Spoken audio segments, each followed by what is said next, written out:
ஒன்று தெசலோனிக்கேயர் நிருப புஸ்தகம் 1ஆம் அதிகாரம் 10வது வசனத்தை படிக்கலாம். ஒன்று தெசலோனிக்கேயர் அதனுடைய 1ஆம் அதிகாரம் 10வது வசனம். அவர் மரித்தோரிலிருந்து எழுப்பினவரும் இனிவரும் கோபாக்கினை நின்று நம்மை நீங்களாக்கி ரட்சிக்கிறவருமாயிருக்கிற அவருடைய குமாரனாகிய இயேசு பரலோகத்திலிருந்து வருவதை நீங்கள் எதிர்பார்த்து கொண்டிருக்கிறதையும் அறிவிக்கிறார்களே. 2ஆம் அதிகாரம் 19வது வசனம். எங்களுக்கு நம்பிக்கையும் சந்தோஷமும் மகிழ்ச்சியின் கிரீடமுமாய் இருப்பவர்கள் யார்? நம்முடைய கர்த்தராகிய இயேசு கிறிஸ்து வரும்போது அவருடைய சன்னிதானத்திலே நீங்கள் அல்லவா அப்படி இருப்பீர்கள். 1 தெசலோனிக்கேயர் புத்தகம் 3ஆம் அதிகாரம் 13வது வசனம்.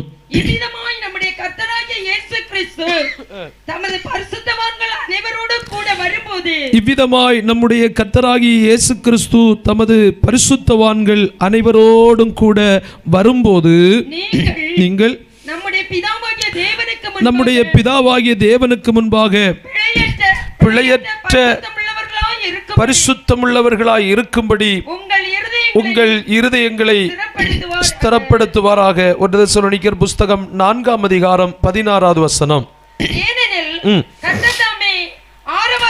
ஆரவாரத்தோடும் பிரதான தூதனுடைய சப்தத்தோடும் தேவ எக்காலத்தோடும் போதும் இங்கேயும் ஆண்டவர் வருவார் என்று ஆமென் சொல்லப்பட்டிருக்கிறது. 5ஆம் அதிகாரம் 23வது வசனம். சமாதானத்தின் தேவன் தாமே உங்களை முற்றிலும் பரிசுத்தமாக்குவாராக. உங்கள் ஆவி ஆத்துமா சரீரம் முழுவதும் ஆண்டவருக்கு மகிமை உண்டாகட்டும். ஒரு அல்லேலூயா சொல்லும். அல்லேலூயா. இந்த 1 தெசலோனிக்கேயர் புத்தகத்தினுடைய 5 அதிகாரத்தில் 5 இடங்களில் ஆண்டவராகிய இயேசு கிறிஸ்து வருவார் வருவார் வருவார் வருவார் அப்படி என்று சொல்லி நமக்கு இங்கே படிக்க முடிந்தது. ஸ்தோத்திரம். 2 தெசலோனிக்கேயர் புத்தகத்திலேயும் ஆண்டவராகிய இயேசு கிறிஸ்துவினுடைய வருகை பற்றி பல இடங்களில் எழுதப்பட்டிருக்கிறது. அதனுடைய 1ஆம் அதிகாரம் ஸ்தோத்திரம் 9வது வசனத்திலிருந்து படிங்க. அந்நாளில் நீங்கள் எங்களுடைய சாட்சியை விசுவாசித்தபடியினாலே உங்களிடத்திலும் ஆச்சரியப்படத்தக்கவராயும் அவர் வரும்போது இங்கேயும் வருகை குறித்து சொல்லப்பட்டிருக்கின்றது. ஆண்டவருடைய நல்ல நாமத்துக்கு மகிமை உண்டாகட்டும். இந்த ராத்திரி வேளையிலே தேவனுடைய பாதபீடத்தில் வந்திருக்கின்ற எல்லா பிள்ளைகளுக்கும் தெரிந்த ஒரு காரியம்தான், இயேசு கிறிஸ்து சீக்கிரமாய் மீண்டும் என்ன செய்வார்? வருவார். ஸ்தோத்திரம். ஒருவேளை அறியாவிட்டால் தெரியாவிட்டால் ஆண்டவருடைய பிள்ளைகள் இந்த ராத்திரி வேளை மீண்டும் ஒரு விஷயம் நினைவில் கொள்ளுவதற்காகத்தான் மீண்டும் மீண்டுமாக கர்த்தராகிய இயேசு கிறிஸ்து வருவார் வருவார் வருவார் என்று சொல்லியிருக்கிறதை இந்த புத்தகத்திலிருந்து நாங்கள் உங்களுக்கு சொல்லி தந்து கொண்டிருக்கின்றோம். வேதம் சொல்லுகிறது, வருவேன் என்று சொன்னவர் ஆமென் அதிக காலதாமதம் இல்லாதபடிக்கு சீக்கிரமாக என்ன செய்வார்? வருவார். சோத்திரம். அருமையான கர்த்தருடைய ஊழியர் சொன்னது போல வெளிப்படுத்தல் 22:12 சொல்லப்பட்டதன்படியாக இதோ அவர் எப்படி வருகிறாராம்? சீக்கிரமாய் வருவேன் என்று ஆண்டவர் சொல்லி போயிருக்கிறார். ஒரு அல்லேலூயா சொல்லும். அல்லேலூயா. அப்போ இயேசு கிறிஸ்துவினுடைய வருகை அப்படி என்று சொல்லக்கூடியது கண்டிப்பாக எல்லாரும் அறிந்து அதற்கு ஆயத்தப்பட வேண்டிய ஒரு கட்டாயமான ஒன்று என்பதில் எந்த சந்தேகமும் இல்லை. ஏனென்றால் இயேசு கிறிஸ்து வருவேன் என்று காலாகாலங்களாய் சொன்னதை ஆண்டவர் 2000 வருஷத்துக்கு முன்பதாக தெள்ளத் தெளிவாய் எல்லா மனுஷருடைய கண்களும் காண ஆமென் மனுஷர்களுடைய காதுகள் கேட்கக்கூடிய விதத்திலே இந்த பூமியிலே அவர் என்ன செய்து விட்டார்? வந்தார். சோத்திரம். அல்லேலூயா. அப்படி என்று சொல்லி அவருடைய முதலாம் வருகை குறித்து வேதம் தெளிவாய் நமக்கு சொல்லித் தருகின்றது. அது எதற்கு வந்தார் என்றும் நமக்கு வேதம் தெளிவாய் சொல்லித் தருகின்றது. ஆண்டவராகிய இயேசு கிறிஸ்து பாவிகளை ரட்சிப்பதற்காகவும் இழந்து போனதை தேடி அவர்களுக்கு கொடுப்பதற்காகவும் ஆண்டவராகிய இயேசு இந்த பூமியில் வந்தார் என்று சொல்லப்பட்ட அந்த வார்த்தை உண்மையும் எல்லாவற்றுக்கும் மேலாக அங்கீகரிக்கப்படத்தக்க ஒன்று என்று சொல்லி அது அப்படி அப்படியே இயேசு கிறிஸ்து அந்த வார்த்தையின்படியே இந்த பூமியில் வந்து பாவத்திலும் அக்கிரமத்திலும் வாழ்ந்து கொண்டிருக்கின்றவர்கள் பாவத்தை விட்டு, அக்கிரமத்தை விட்டு, அசுத்தத்தை விட்டு, அநியாயத்தை விட்டு மனம் திரும்பி ஆண்டவராகிய இயேசுவுக்கு பிரியமாய் வாழக்கூடிய சகல விதமான வழிகளையும் ஆண்டவர் இந்த பூமியிலே காட்டித் தருவதற்காக அவர் வந்து போயிருக்கிறார். ஸ்தோத்திரம், அல்லேலூயா. வந்து தங்களுடைய ஊழியத்தை செய்து நிறைவேற்றி கொண்டு, அதாவது 33.5 வருஷ காலம் வாழ்ந்ததாக வேத சரித்திரத்தில் நமக்கு படிக்க முடிகின்றது. அப்படி அந்த 3.5 ஆண்டு காலம் தங்களுடைய 30வது வயதில் யோர்தான் ஆற்றில் இறங்கி ஞானசரணம் பெற்ற அன்றிலிருந்து தானே ஆவியானுடைய பரிசுத்த ஆவியானுடைய நடத்துதல்படியாக 40 நாட்கள் உபவாசம் எடுத்து மனம் திரும்புங்கள், பரலோக ராஜ்யம் சமீபமாகிவிட்டது என்று சொல்லி ஆண்டவர் அந்த நல்ல சத்திய சுவிசேஷத்தை சொல்லி தந்து கொண்டு இந்த 3.5 வருஷத்தினுடைய முடிவிலே ஆண்டவர் 500க்கும் அதிகமான பேரை ஒரே இடத்தில் கூட்டிக் கொண்டு அழைத்து கொண்டு விட்டு சொத்த 2 கைகளை உயர்த்தி இப்படி ஜனங்களை வாழ்த்தி ஆசீர்வதித்துக் கொண்டிருக்கிற நேரத்தில் அப்படியே அவர் பரத்துக்கு என்ன செய்யப்பட்டார்? எடுத்துக்கொள்ளப்பட்டார். இப்படி ஆண்டவராகிய இயேசு கிறிஸ்து எடுத்துக்கொள்ளப்பட்டு கொண்டிருக்கும் போதுதான் இதைத்தான் மத்தேயு சுவிசேஷம் கடைசி பகுதியும் லூக்கா சுவிசேஷம் கடைசி பகுதியும் அப்போஸ்தலர் நடபடிகளுடைய புத்தகம் 1வது பகுதியிலும் இந்த காரியங்களை தான் படிக்கின்றோம். அப்போஸ்தலர் நடபடிகள் புத்தகம் அதனுடைய 1ஆம் அதிகாரம் 9வது வசனத்திலிருந்து துரிதமாய் வாசிக்கலாம். இவைகளை அவர் சொன்ன பின்பு அவர்கள் பார்த்து கொண்டிருக்கையில் உயரே எடுத்துக் கொள்ளப்பட்டார். அவர்கள் கண்களுக்கு மறைவாக ஒரு மேகம் அவரை எடுத்துக்கொண்டது. அவர் போகிற போது அவர்கள் வானத்தை அண்ணாந்து பார்த்து கொண்டிருக்கையில் இதோ வெண்மையான வஸ்திரம் தரித்த 2 பேர்களில் நின்று, கலிலேயராகிய மனுஷரே, நீங்கள் ஏன் வானத்தை அண்ணாந்து பார்த்து நிற்கிறீர்கள்? உங்களிடத்திலிருந்து வானத்திற்கு எடுத்துக்கொள்ளப்பட்ட இந்த இயேசுவானவர் எப்படி உங்கள் கண்களுக்கு முன்பாக வானத்திற்கு எழுந்தருளி போனாரோ அப்படியே இயேசு கிறிஸ்து மீண்டும் மறுபடியும் வருவார். அல்லேலூயா. அப்ப ஏற்கனவே வருவார் என்று சொல்லி புத்தகத்தில் எழுதப்பட்டது. காலங்கள் தாமதித்தாலும் ஆண்டவர் குறித்த வேளையில் வந்து இந்த உலகத்தின் மீட்பிற்கான சகல திட்டத்தையும் ஆயத்தப்படுத்துவதற்காக வந்தது உண்மையாய் நமக்கு தெரிகிறதானால், இது யாராலும் மறுக்கப்படாத ஒரு பெரிய நிஜமாகிய உண்மையாய் இன்று வரைக்கும் விளங்கி கொண்டிருக்கிறபடினால் கண்ணமூடிட்டு விசுவாசித்து தான் ஆகணும். இயேசு கிறிஸ்து முதலாவது வருவேன் என்று சொன்னவர், பாவிகளை மனம் திரும்ப பண்ண ரட்சிப்பதற்காக வருவேன் என்று சொன்னவர் வந்தது உண்மையானால் அப்படியே அவர் மீண்டும் வருவார் என்பதில் எந்த சந்தேகமும் இல்லை. அதுவும் வேதம் சொல்லுகிறது, அதிக காலதாமதம் இல்லாதபடிக்கு இயேசு கிறிஸ்து சீக்கிரமாய் மீண்டும் வரப்போகிறார். அல்லேலூயா. அப்போ இயேசு கிறிஸ்துவினுடைய அந்த முதலாம் வருகையினுடைய நோக்கத்தை நாம் அறிந்திருக்கிறபடி நான் அதை விடுகிறேன். அதவா இயேசு கிறிஸ்துவினுடைய முதலாம் வருகையினுடைய நோக்கம் இன்றும் இந்த ராத்திரி வேளையிலும் இங்கே நிறைவேற்றப்படாமல் யாராகிலும் இருந்தால், அதவா யாராகிலும் மனம் திரும்பாமலோ ஸ்தோத்திரம் இதுவரையிலும் ரட்சிக்கப்படாமலோ இதுவரையிலும் தேவ சத்தியத்துக்கு தங்களை உட்படுத்திக் கொள்ளாமலோ ஆண்டவர் வைத்திருக்கிற அந்த கற்பனைகளை கட்டளைகளை கை கொள்ளாமல் வாழ்ந்து கொண்டவர்கள் இருந்தால், ஆண்டவருடைய பிள்ளைகள் அதை ஸ்தோத்திரம் அறிந்து இந்த கூட்டங்கள் வாயிலாகவோ அல்லது தொடர்ந்து உங்களுக்கு அறிவிக்கப்படுகிற சத்தியத்தின் வாயிலாகவோ இங்கேயும் கூட ஒரு நல்ல ஜப வீடு நடக்கிறதாய் ஸ்தோத்திரம் நாங்கள் அறிந்து கொண்டோம். மற்ற ஆவிக்குரிய சபைகளுக்கு போகாதவர்கள் இந்த கூட்டங்களில் எல்லாம் வந்து இயேசுவை சொந்த இரட்சகராய் ஏற்றுக்கொள்ளணும். ஸ்தோத்திரம், அல்லேலூயா. யோவான் சுவிசேஷம் 3:3-3:5 படிக்கும் போது ஆண்டவர் தெள்ளத் தெளிவாய் சொல்லிவிட்டார், மறுபடி பிறக்காதவனுக்கு தேவராஜ்யத்துக்கு போகவே, ஜலத்தினால் பிறக்காதவனுக்கு தேவராஜ்யத்துக்கு போகவே, ஆவியினால் பிறவாதவனுக்கு தேவனுடைய ராஜ்யத்துக்கு போகவே. எனவே மாம்சத்தில் பிறந்து வாழ்ந்து கொண்டிருக்கிற எங்கள் அன்புக்குரிய தேவ மக்களே, ஆண்டவராகிய இயேசு கிறிஸ்து காட்டிய மாதிரியின்படியே இந்த பூமியிலே அக்கிரமத்துக்கும் பாவத்துக்கும் மரித்து பரிசுத்த வாழ்க்கை வாழ்வதற்கு ஒரு பிறப்பின் அடையாளமாக வேத சத்தியத்தை ஏற்றுக்கொண்டு வாழ்கின்ற மறுபடி பிறத்தல் என்கின்ற ஒரு ஜனனம் இருக்கிறது. அதை ஏற்றுக்கொள்ள வேண்டும். அப்படி ஜனிப்பிக்கப்பட்டவர்கள் ஆண்டவராகிய இயேசு கிறிஸ்துவை சொந்த இரட்சகராய் ஏற்றதனுடைய அடையாளமாக தண்ணீருக்குள் முங்கி ஜலத்தில் பிறத்தல் பிறத்தலுக்கு அடையாளமாகிய ஜலத்தில் முங்கி ஞானஸ்நானம் எடுக்கின்ற அந்த பிறப்பை அடையணும். யாராகிலும் இதுவரையிலும் தண்ணீருக்குள் முங்கி ஞானஸ்நானம் எடுக்காமல் இருந்தால் தயவாய் நீங்கள் அதை தூரப்படுத்தி ஆமீன் வாழக்கூடாது. காலங்கள் நமக்கு இல்லை. இயேசு சீக்கிரமாய் வரக்கூடிய அடையாளங்கள் எல்லாம் தேசத்தில் தென்பட்டு கொண்டிருக்கின்றது. அடையாளங்கள் வெளிப்பட்டு கொண்டிருக்கின்றது. இந்த புத்தகத்தில் எழுதப்பட்டிருக்கிற தீர்க்க தரிசனங்கள் எல்லாம் நிறைவேறி கொண்டிருக்கிறது. இனி அதிக காலதாமதம் இல்லாமல் இயேசு வருவார். யாரும் ஞானஸ்நானம் எடுக்காமல் இருக்கக்கூடாது. ஞானஸ்நானம் எடுக்காமல் இருந்தால் கைவிடப்பட்டு போவோம். அது மாத்திரம் போதாது, பரிசுத்த ஆவியின் அபிஷேகம் பெறணும். அதாக்கும் ஜலத்தில் பிறத்தல் அப்படி என்று சொல்லப்பட்டிருக்கிறது. தேவ சமூகத்தில் காத்திருக்கணும். காத்திருந்து ஆமீன் கர்த்தருடைய ஆவியானவரை நீங்கள் பெற்றுக்கொள்ளணும். ஆமீன். பரிசுத்த ஆவியானவர் இல்லாவிட்டால் ஒருவனுக்கு கிறிஸ்தவ வாழ்க்கை கண்டிப்பா என்ன செய்ய முடியாது, வாழ முடியாது என்று ரோமர் நிருப புத்தகம் 8ஆம் அதிகாரம் அதனுடைய 13வது வசனத்தில் படிக்கும் போது சொல்லப்பட்டிருக்கிறது. மாம்சத்தின்படி பிழைத்தால் சாவீர்கள், சரீரத்தினால் ஆவியினால் சரீரத்தின் செய்கைகளை அழித்தால் மாத்திரம்தான் என்ன செய்ய முடியும், பிழைக்க முடியும். அதுக்காக பரிசுத்த ஆவியானவர். அப்போ மாம்சத்தின்படி அடுத்து வாழ முடியாது.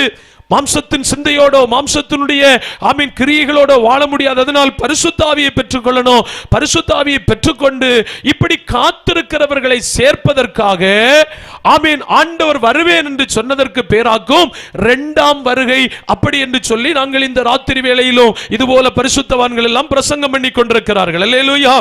ஆமீன். இரண்டாம் வருகை மூன்றாம் வருகை குறித்தும் எழுதப்பட்டிருக்கிறது. அதைத்தான் இந்த 2 தெசலோனிக்கேயர் 2வது ஆமீன் ஸ்தோத்திர நிருபத்தில் அதையாக்கு முக்கியத்துவப்படுத்தப்பட்டிருக்கிறது. மூன்றாம் வருகை என்றால் நீங்கள் வித்தியாசமாய் ஆமீன் அறியக்கூடாது. இந்த 1 தெசலோனிக்கேயர் புத்தகத்தில் ஆமீன் நம்ம படித்ததெல்லாம் ஆமீன் வேதத்தில் தெள்ளத் தெளிவாய் நம்ம படித்தோம். ஆமீன். இயேசு இனி வருவேன் என்று சொன்னது எதுவரைக்கும் வருகிறார்?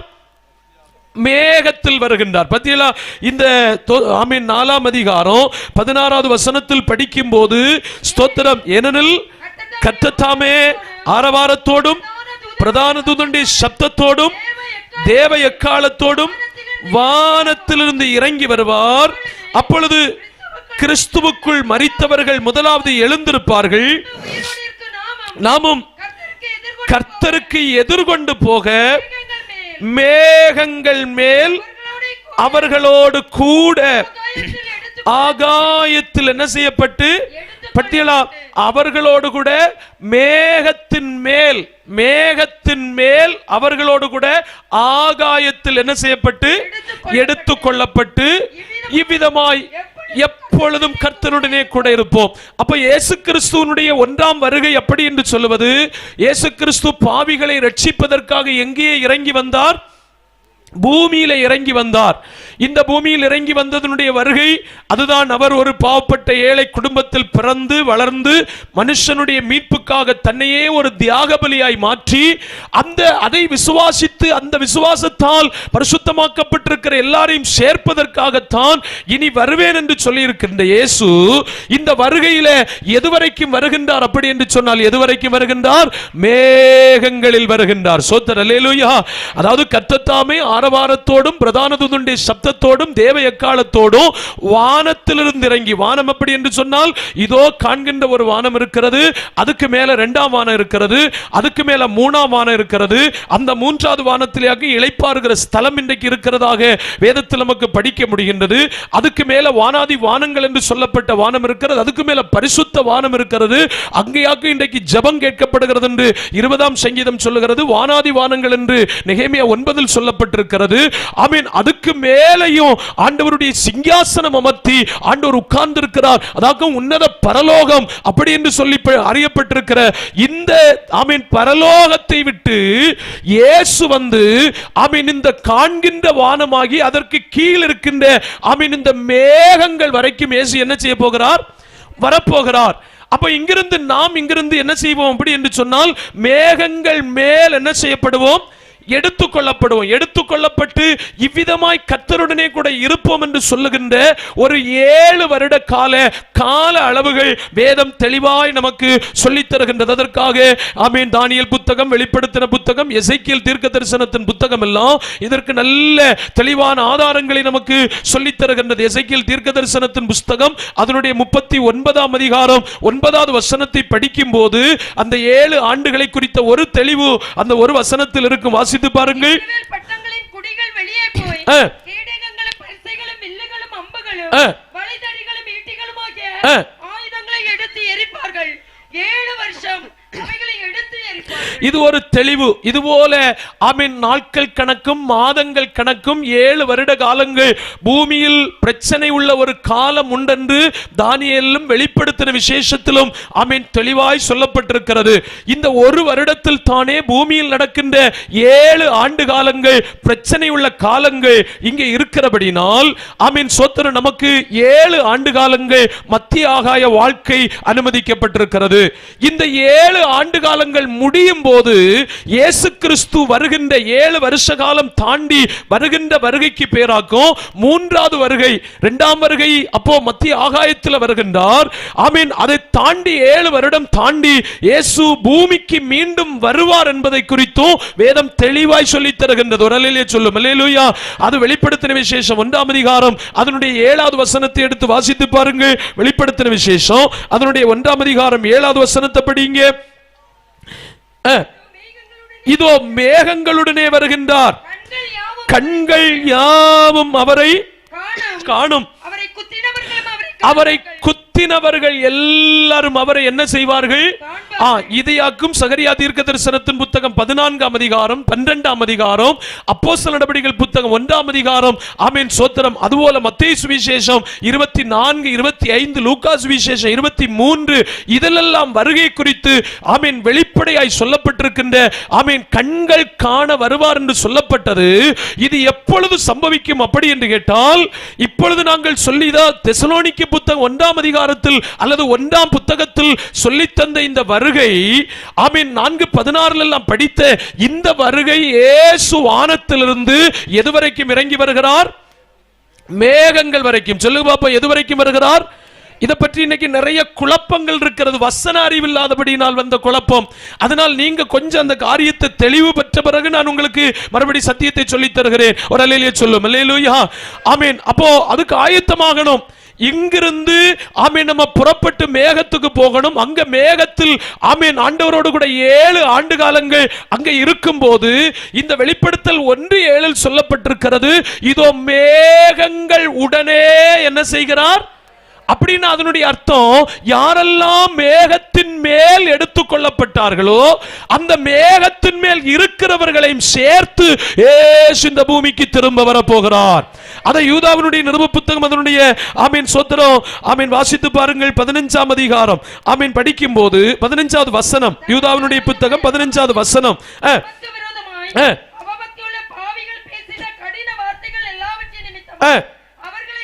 கண்டிக்கிறதற்கும் ஆயிரமான தமது பரிசுத்தவான்களோடு கூட கர்த்தர் வருகிறார் என்று என்ன செய்யப்பட்டது?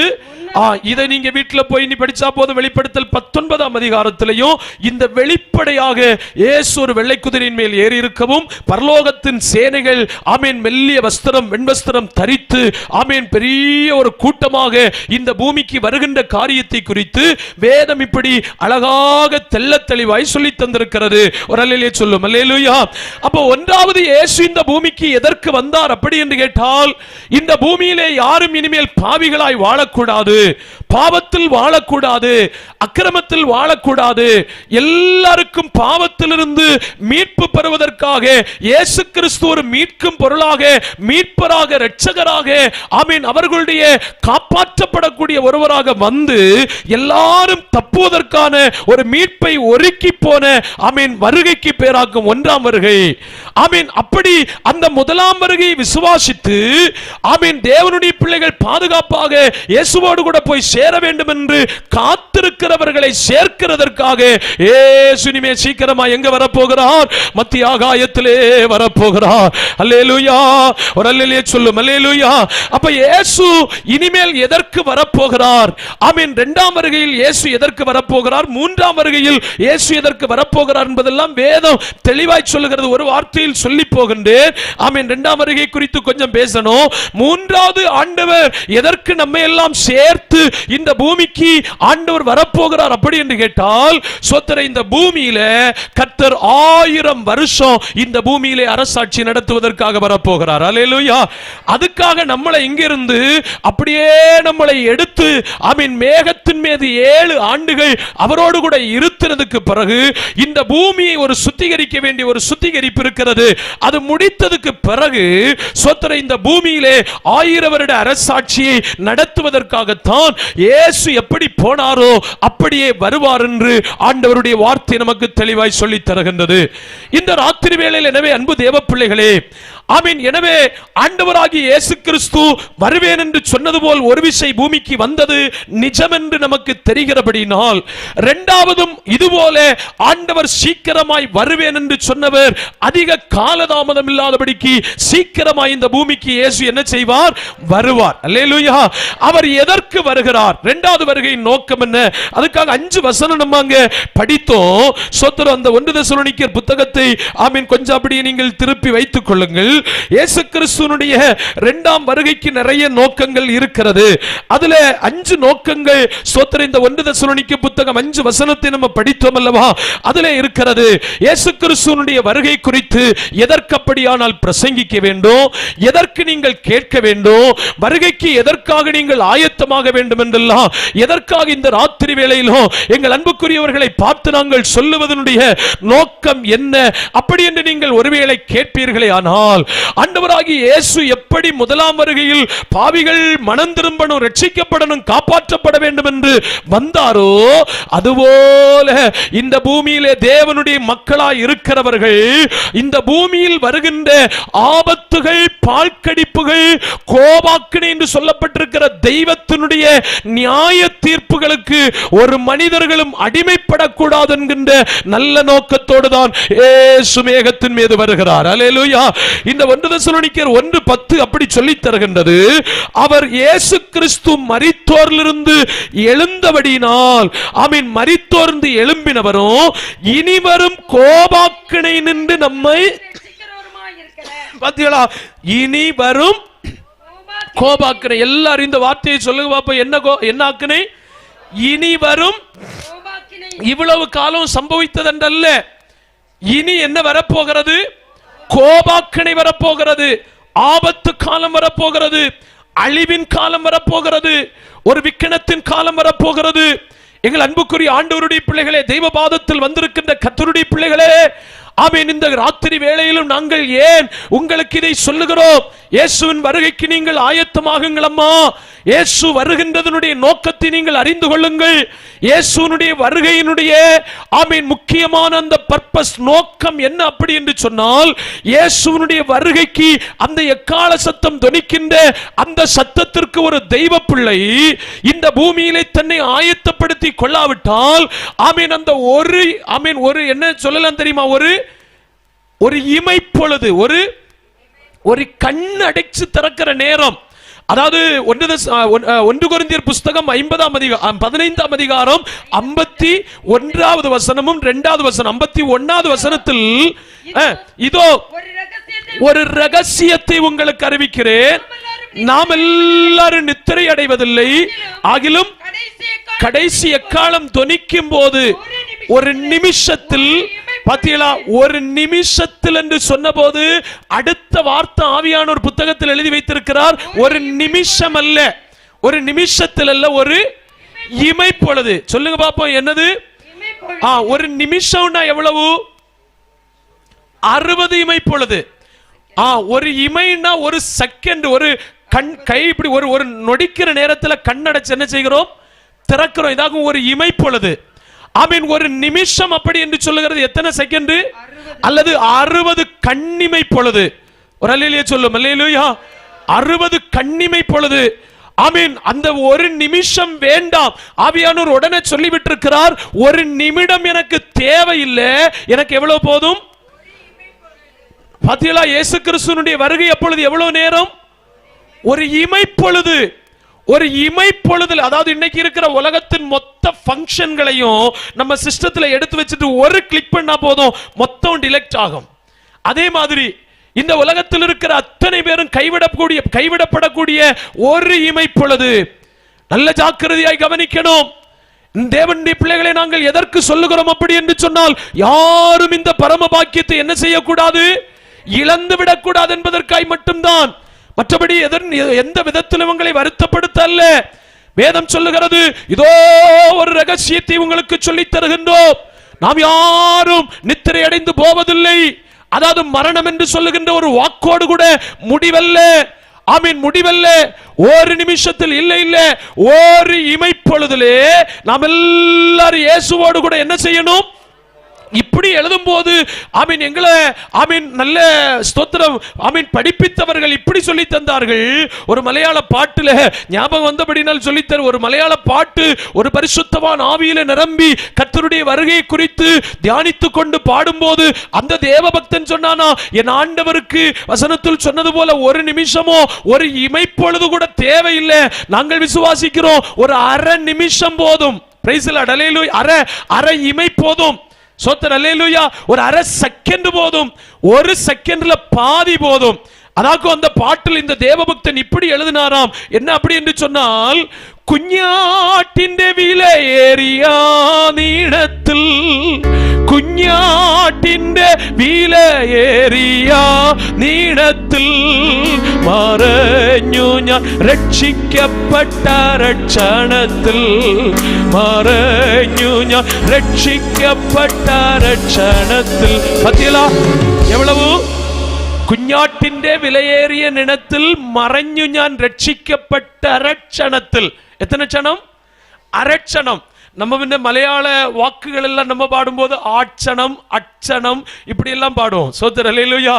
நான் மலையாள பாட்டுக்கு ஒரு எதிராளி இல்லை, நல்ல பிடிக்கும், நல்ல பாடுவேன், சபையிலையும் பாட வைப்பேன். ஆனா பாட்டு எடுக்கிறதுக்கு முன்பதாகவே அவர்கள்ட்ட சொல்லுவேன். என்ன சொல்லுவேன்னு சொன்னா, நீங்க ஏசப்பாவை வாடா போடான்னு தயவு செய்து விழிக்கிறது அது அவிகளுக்கு பாஷா சைலி. அதனால நமக்கு தமிழ் அப்படி என்று சொன்னால் நல்ல மரியாதைக்குரிய வாக்குகளாக நமக்கு ஆண்டவர் தந்திருக்கிறது. அதனால நீங்க பாடும்போது அவர் என்று பாடணும். மனசிலாவில்லை? அல்லேலூயா. சந்தோஷமா ஒரு அல்லேலூயா சொல்லும். அல்லேலூயா. அதுபோல வரிகள் தெரியலன்னு சொன்னா தயவு செய்து பாடுறது அர்த்தம் மாறி போகும். ஆமென், சோத்திரம், அல்லேலூயா. அதனால அப்போ உண்மையிலே இந்த பாட்டு எழுதினவர் இப்படித்தான் எழுதியிருக்கிறாராம். இதை பரிபாசனை செய்த போது, அதாவது அந்த தமிழாக்கம் செய்த போது ஆட்சணம், அட்சணம் அப்படின்னு சொன்ன தப்பு இல்லை, அதுல நல்ல கருத்துக்கள் இருக்கிறது, உண்மைதான். ஆனா நிஜமாக இந்த பாட்டை எழுதினவர் எப்படி எழுதினார் அப்படி என்று சொன்னால், കുഞ്ഞാട്ടിന്റെ വിലയേറിയ നീണ, കൈതട്ടി പാടുவோம். കുഞ്ഞാട്ടിന്റെ വിലയേറിയ നീണത്തിൽ മറഞ്ഞു ഞാൻ രക്ഷിക്കപ്പെട്ട രക്ഷണത്തിൽ, മറഞ്ഞു ഞാൻ രക്ഷിക്കപ്പെട്ട രക്ഷണത്തിൽ. ആനന്ദമേ, പരമാനന്ദമേ, ഓ ആനന്ദമേ, പരമാനന്ദമേ, കാണാൻ എനിക്കാനന്ദമേ, കാണാൻ ജീവിതം എനിക്കാനന്ദമേ. എൻ സങ്കടങ്ങൾ സകലമും തീർന്നു പോയി, സംഹാരദൂതനെ, ഓ സംഹാരദൂതനെ கடந்து போய். அல்லேலூயா. மகிழ்ச்சியோடு அல்லேலூயா. அப்ப அவர்கள் இயேசு கிறிஸ்துவின் இரத்தத்தின் மீட்பை குறித்து வர்ணித்த போது, அந்த இரத்தத்தால் மீட்கப்பட்ட தேவ பிள்ளைகளுக்கு ஒரு அரை செகண்ட் போதும் இங்கிருந்து பரலோகம் போகிறதற்கு என்று எழுதி வைத்திருக்கிறார்கள். அதனால் அதிக காலதாமதம் ஒன்றுமில்லை, இயேசு வரப்போகிறார். ஒரு இமை பொழுதுல நாம் எல்லாரும் பரலோகத்துக்கு போகக்கூடிய பரம பாக்கியத்தை தயவு செய்து மறந்து போக கூடாது. அல்லேலூயா. நல்ல சந்தோஷம். அல்லேலூயா. ஆமென். ஒருவேளை இந்த கண்ணிமைக்கிற இந்த ஒரு செகண்ட் அல்லது இந்த அரை செகண்ட், பைபிளில் சொல்லப்பட்டிருக்கிற இந்த ஒரு செகண்ட் நேரத்தில் நாம் மறுரூபமாகி ஆண்டவரோடு கூட எடுக்கப்படாவிட்டால், அந்த அடுத்த நிமிஷத்தில் தான் இந்த பூமியில் என்ன வரப்போகிறது? கோபாக்கினை வரப்போகிறது. தேவத்தின் கோபம் வரப்போகிறது. இதையாக்கும் வேதம் கட்டங்கட்டமாய் தெளிவாய் நமக்கு சொல்லி தந்திருக்கிறது. இந்த பூமியிலே வரப்போகின்ற மகா பெரிய ஆக்கினைக்கு மனுஷனை தப்புவிப்பதற்காகத்தான் இயேசு இந்த பூமிக்கு ரோமர்கள் நிருப புத்தகம் 8ஆம் அதிகாரம் அதனுடைய 1வது வசனத்தை படிக்கும் போது அங்கே சொல்லித் தரப்பட்டிருக்கிறது. ரோமர் 8:1 வாசியுங்கள்.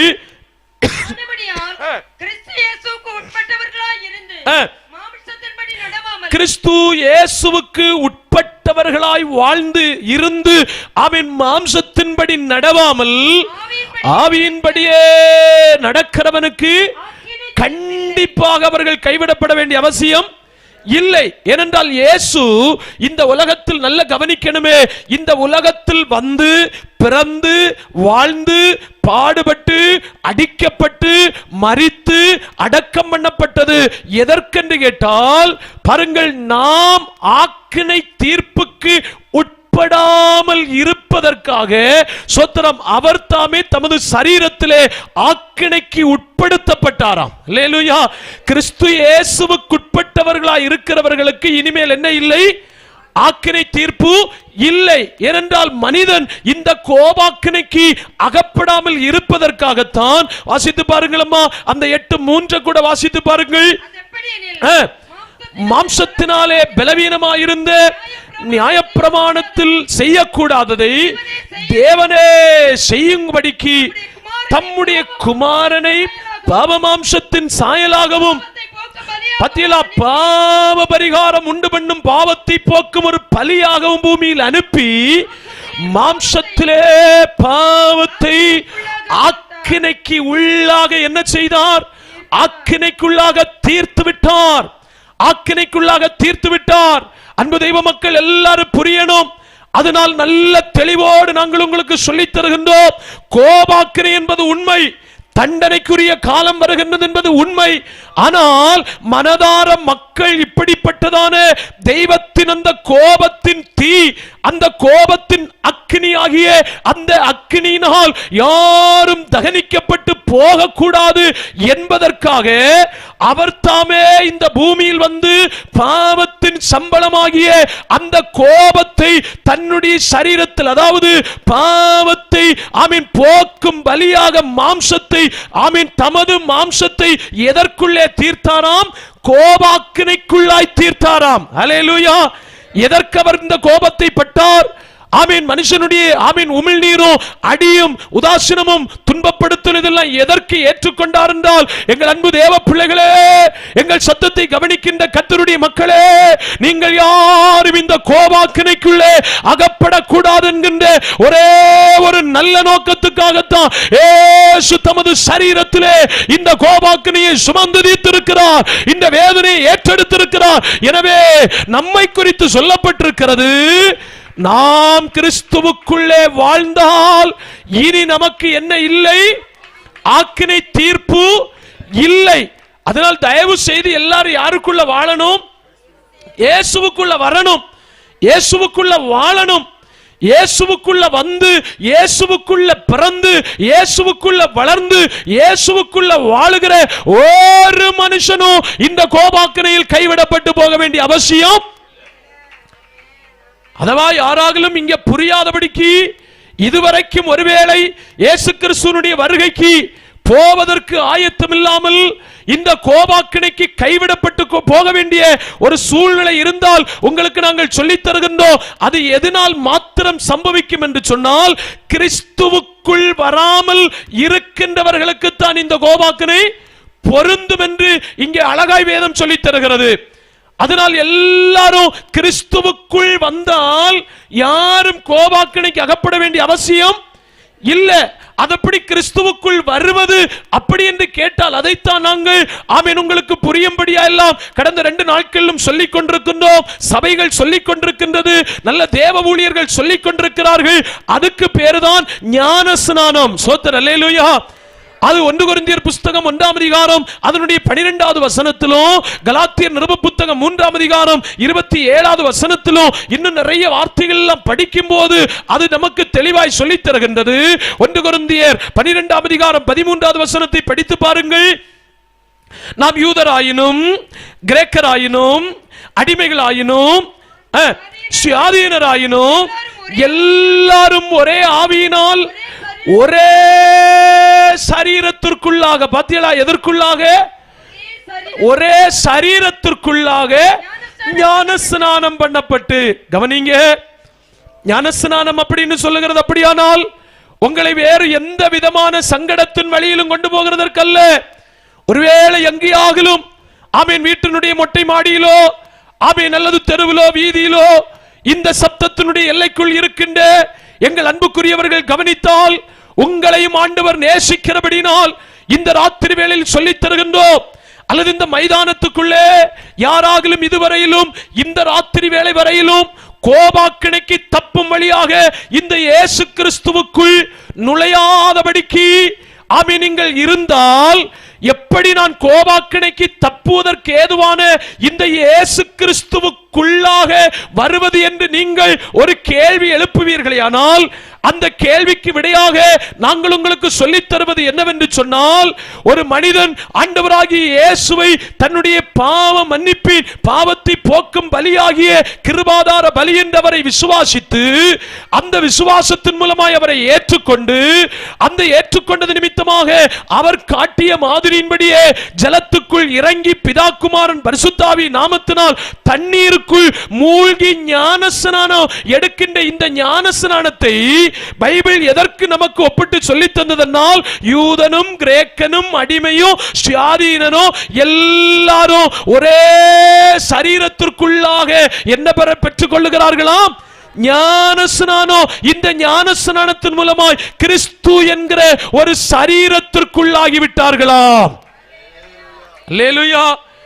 தயவு செய்து யாராகலும் இதுவரையிலும் நீங்கள் ஆமீன், அதாவது எங்க அம்மா அப்பா எங்களுக்கு ஒரு ஞானஸ்நானம் தந்திருக்கிறார் என்றோ, இல்ல ஆமீன் எங்களுக்கு தெரியாத ஒரு காலத்தில் ஒரு ஞானஸ்நானம் தந்திருக்கிறார் என்றோ, இல்ல கொடிகளுக்கு கீழே எங்களை அழைத்து சென்று ஒரு ஞானஸ்நானம் தந்திருக்கிறார் என்றோ, இல்ல வார்த்தைகளை நம்பினால் போதும் அப்படிப்பட்ட சடங்குகள் ஒன்றும் செய்ய வேண்டியது இல்லை என்று ஒருவேளை நீங்கள் ஆமீன் வேறு விதமான நம்பிக்கையின் பேரில் எல்லாம் இருந்து இந்த ஆண்டவராகிய இயேசு கிறிஸ்துதானே காட்டி தந்த தண்ணீருக்குள் முங்கி கிறிஸ்துவுக்குள் நுழைவதற்கான ஞானஸ்நானம் எடுக்காம யாராகலும் அம்மாமாரோ ஐயாமாரோ அண்ணம்மாரோ தம்பிமாரோ தாய்மாரோ தகப்பன்மாரோ இருந்தால் ப்ளீஸ் தயவு செய்து ஞானஸ்நானம் எடுக்கணும். இல்லைன்னா இயேசுவுக்குள் வர முடியாது. அன்பாய் சொல்லிக் கொள்ளுகிறோம், தயவாய் சொல்லித் தருகின்றோம். அல்லேலூயா. எடுக்கணும். ஏனென்றால் இயேசு ஆமீன் அவர் ஆமீன் இந்த கோபாக்கினைக்கு தப்புவிப்பதற்காக நம்மளை சேர்ப்பதற்காக இயேசு வரப்போகிறார். அல்லேலூயா. அது எப்போ அது ஒரு மனுஷனுக்கு சாத்தியமாகுன்றால் ஆமீன் அங்க ரோமர் 8:1 நீங்க மறக்க கூடாது. கிறிஸ்து இயேசுவுக்கு உட்பட்டவர்களாய் இருக்கிறவர்களுக்கு மட்டும்தான். கிறிஸ்து இயேசுவுக்கு உட்பட்டு இராதபடிக்கு வாழ்ந்தால் அந்த உட்படுதலையாக சொல்லி தந்து கொண்டிருக்கிறோம். எப்படி கிறிஸ்துவுக்கு உட்படுதல் என்று கேட்டால், ஞானஸ்நானத்தின் மூலம் அல்லாதபடிக்கு அது ஒரு குழந்தை ஞானஸ்நானம் அல்ல, அது வெறும் சடங்கல்ல, வெறும் உடன்படிக்கை அல்ல. உங்கள் சொந்த விசுவாசத்தின் பேரில் நீங்க தானே உங்க நாவினால் அறிக்கை பண்ணி ஆமீன் நீங்கள் 2 நபர் தண்ணீருக்குள் இறங்கி ஆமீன் மரணத்துக்கு சாயலான ஞானஸ்நானம் என்று சொல்லப்பட்ட அந்த ஞானஸ்நானம் மட்டுமே செல்லுபடியாகும். வேறு யாதொரு ஞானஸ்நானமோ இந்த வேத புத்தகத்தில் இல்லை. ஏமாறக்கூடாது. அது ஏமாறுகிறவர்களுக்கு நீங்கள் சொல்லியும் கொடுக்கணும். ஸ்தோத்திரம். அல்லேலூயா. தயவு செய்து சொல்லிக் கொடுங்கள். ஏனென்றால் அவர்களும் எங்க வந்து சேரணும்? நித்தியத்துக்கு வந்து சேரணும், பரலோகத்துக்கு வந்து சேரணும். அவங்க எரிநரகத்துக்கு போவதை நம்ம மனசார விரும்பவே கூடாது. திட்டட்டும், பரியாசம் பண்ணட்டும், ஆனா சொல்லிக் கொடுக்கணும். அல்லேலூயா. அப்படி ஒருவேளை கிறிஸ்து இயேசுவுக்கு உட்பட்டவர்களாய் வாழவில்லை என்றால் இந்த பூமியில் எதை சந்திக்க நேரிடும்? ஆக்கினை தீர்ப்பு. அது ஆராலும் சகிக்க முடியாது. பராக்கிரமசாலி முதலாய் அன்றைக்கு மனம் கசந்து அலறுவான். ஆணானவன் பிரசவித்ததுண்டோ என்று கர்த்தர் கேட்டிருக்கிறார். என்னது? ஆணானவன் பிரசவித்ததுண்டோ? சகோதரிமார்கிட்ட கேட்டு பார்க்கணும் பிரசவ வலி எப்படி இருக்குன்னு. அதே போல ஆண்கள் தங்கள் இடுப்புகள் மேல் கைகளை வைத்துக் கொண்டு ஆமீன் அலறுவார்களாம். என்ன அலறுதல் அப்படி என்று சொன்னால், இப்படிப்பட்ட ஒரு சூழ்நிலை பூமியில் வந்ததே. அதே ஸ்தோத்திரம் வெளிப்படுத்தின விசேஷங்களிலே படிக்கும் போது நல்ல தெளிவாய் சொல்லித் தருகிறார் ஆண்டவர். வெளிப்படுத்தின விசேஷம் அதனுடைய 6ஆம் அதிகாரம் அதனுடைய 16வது வசனத்தை படிங்க. ஆமீன் 15 இருந்து படிங்கம்மா. வெளிப்படுத்தின விசேஷம் 6ஆம் அதிகாரம் 15வது வசனத்திலிருந்து. பூமியின் ராஜாக்களும் பெரியோர்களும் ஐஸ்வரியவான்களும் சேனை தலைவர்களும் பலவான்கள் அடிமைகள் யாவரும் சுயாதீனர் யாவரும் பர்வதங்களின் குகைகளிலும் கன்மலைகளிலும் ஒளித்துக் கொண்டு பர்வதங்களையும் கன்மலைகளையும் பார்த்து, நீங்கள் எங்கள் மேல் விழுந்து சிங்காசனத்தின் மேல் வீற்றிருக்கிறவருடைய முகத்திற்கும் ஆட்டுக்குட்டியானுடைய கோபத்திற்கும் எங்களை மறைத்துக் கொள்ளுங்கள். அவருடைய கோபாக்கனையின் மகாநாள் என்ன செய்தது? வந்துவிட்டது. யார் நிலை நிற்கக்கூடும்? யார் நிலை நிற்கக்கூடும்? யார் சொல்லுகிறதுன்னு கவனிக்கணும். யார் நிலை நிற்க கூடிய சொல்லிட்டு நம்மளை போல சோத்திரம் ஆமீன் தைரியம் இல்லாதவர்கள் அல்ல, சங்கூற்றம் இல்லாதவர்கள் அல்ல, ராஜாக்கள், சேனை தலைவர்கள், ஐஸ்வர்யவான்கள், இப்படிப்பட்டவர்கள் எல்லாம், அதுபோல மற்றும் ஜனங்கள் எழுதப்பட்ட அடிமைகளும் சுயாதீனர்களும் விடுதலை பெற்றவர்கள் என்றெல்லாம் சொல்லுகின்ற இப்படி உன்னதத்துக்குரியவர்கள் எல்லாம் தங்கள் சொந்த வீட்டை விட்டு இறங்கி, சொந்த ஆமீன் சோத்திரம் படுக்கை அறைகளை விட்டுக்கொண்டு, நல்ல நல்ல வாகனங்கள், நல்ல நல்ல பதவிகள், நல்ல நல்ல பொறுப்புகளில் இருந்தவர்கள் எல்லாம் தங்களது பதவிகளையும் பொறுப்புகளையும் எல்லாவற்றையும் சீ என்று தள்ளிக்கொண்டு ஒரே ஓட்டமா ஓடுறாங்க. எங்க? கன்மலைகளையும் கெபிகளையும் பர்வதங்களையும் பார்த்து. நினைத்து பார்க்கணுமே, இந்த நாட்டம்பரத்தில் வாழ முடியாதபடிக்கு ஆமீன் மலைகளை சிகரங்களை நோக்கி பார்த்து, அதாவது ஒளிப்பிடங்களை, மிருக ஜீவன்கள் எல்லாம் மறைந்தும் பதுங்கி வாழ்கின்ற ஆமீன் ஒதுக்கு ஸ்தலங்களை பார்த்து இந்த ஆமீன் ராஜாக்கள் ஓடுகிறார்கள். சோத்தர் அல்லேலூயா. அங்க சொல்றது புரியுதா புரியலையா? எல்லாரும் ஓடுகிறார்கள். மலைகளையும் கெபிகளையும் குன்றுகளையும் பர்வதங்களையும் எல்லாவற்றையும் நோக்கி பார்த்து கொண்டு அங்க போய் நின்று ஒரே ஜபம். என்ன ஜபம் தெரியுமா? எங்கள் மேல் விழுந்து எங்களை என்ன செய்து கொள்ளுங்கள்? மறைத்துக் கொள்ளுங்கள். இப்ப ஜபத்துக்கு வாங்கினா யாருக்கும் என்ன இல்லை? விருப்பமே இல்லை. கூட்டத்துக்கு வாங்கினா கூட்டத்துக்கு வரக்கு நேரம் இல்லை. ஏனென்றால் ஸ்தோத்திரம் பதவி இருக்கு இல்லையா, அதனால நான் வரக்கு நேரம் இல்லை. பெரிய உயர்ந்த உன்னத ஸ்தானம் இருக்கு இல்லையா, அதனால ஜபிக்க நேரம் இல்லை. தனிப்பட்ட ஜபம் இல்ல, ஆராதனையில ஜபம் இல்ல. ஆமீன். இப்படி எல்லாரும் ஆமீன் சோத்திரம் அலைந்து திரிந்தார்கள். ஆனா இப்ப போய் மலைகளையும் கெபிகளையும் குன்றுகளையும் பர்வதங்களையும் எல்லாம் நோக்கி பார்த்து, அதை பார்த்து கைகூப்பி அதுகிட்ட கேட்கிறாங்க. என்ன கேட்கிறாங்கன்னா, தயவு செய்து மலையே ஏன் மேல, பர்வதமே ஏன் மேல, குன்றுகளே ஏன் மேல விழுந்து எங்களை தயவு செய்து என்ன செய்யுங்கள்? கொஞ்சம் மறைத்து வைங்க. இப்ப இந்த மலைகள் பர்வதங்கள் எல்லாம் கேட்கலாம். ஆமீன். அவைகள் கேட்டு பார்க்கிறது, ஏயா உங்களுக்கு என்ன பிரச்சனை? உங்களுக்கு தான் நல்ல வீடு இருக்கு, உங்களுக்கு தான் நல்ல தொழில் இருக்கு, உங்களுக்கு தான் நல்ல வசதி இருக்கு, உங்களுக்கு தான் நல்ல வாய்ப்பு இருக்கேயா. ஆமீன். நீங்கள் எங்களை எங்களிடத்துல உங்களுடைய பாதுகாப்புக்காக இன்றைக்கு நீங்கள் எங்கள் பட்சமாக நிற்பதற்கு உங்களுக்கு என்ன ஆகிவிட்டது?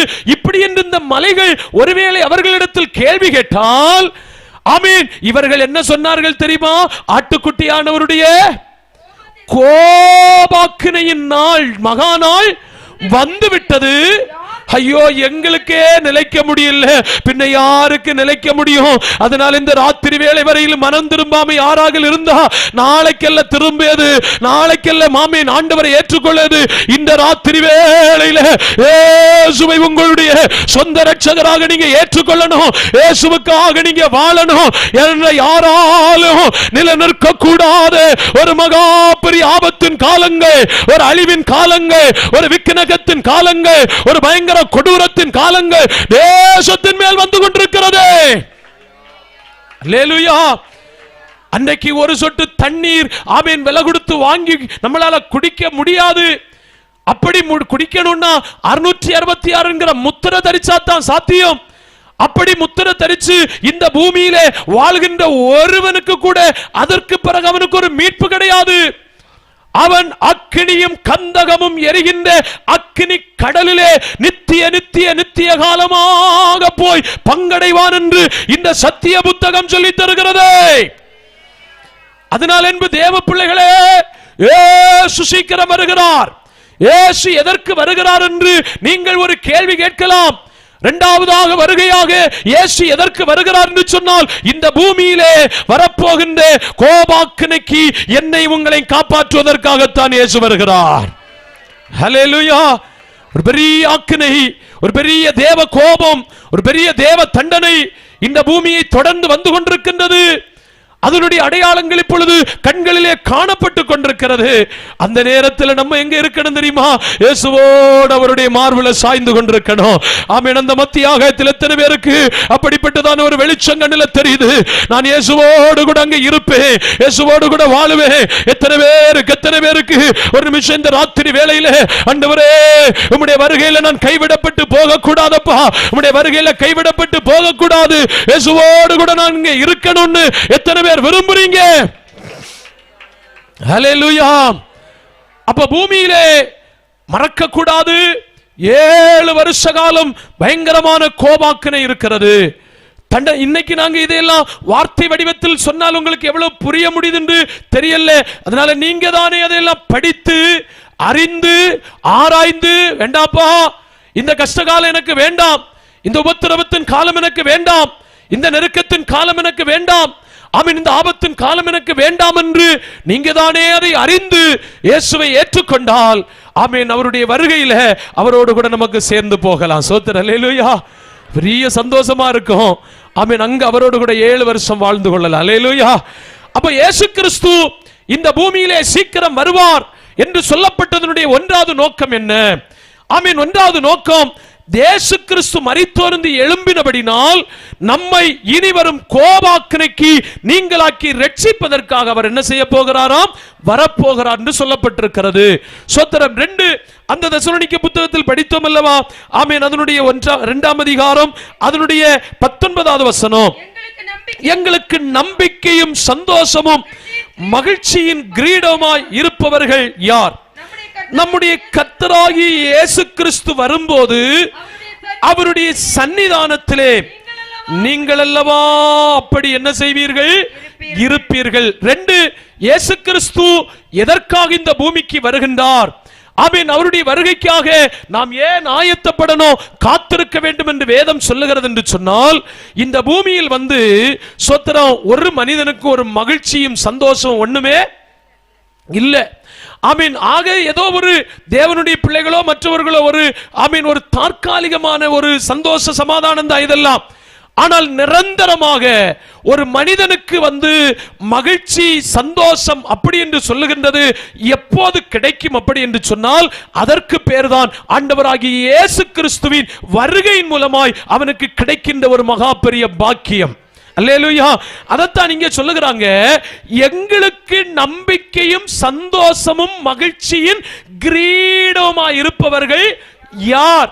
யார் என்று கேட்டால், கர்த்தராகிய இயேசு கிறிஸ்துவின் சன்னிதானத்தில் ஆமென் அவர் வரும்போது நீங்கள் அல்லவா அப்படி இருப்பீர்கள். யார் அப்படி இருப்பீர்கள்? சொல்லுங்க, யாரு? இதுல 2 கூட்டத்தாரை காட்டி தரப்படுகிறது இல்லையா?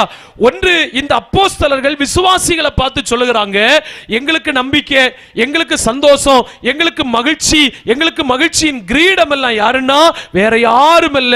யாருதான்? அந்த தெசலோனிக்க விசுவாசிகளை அவர்கள் சொல்லுகிறாங்க.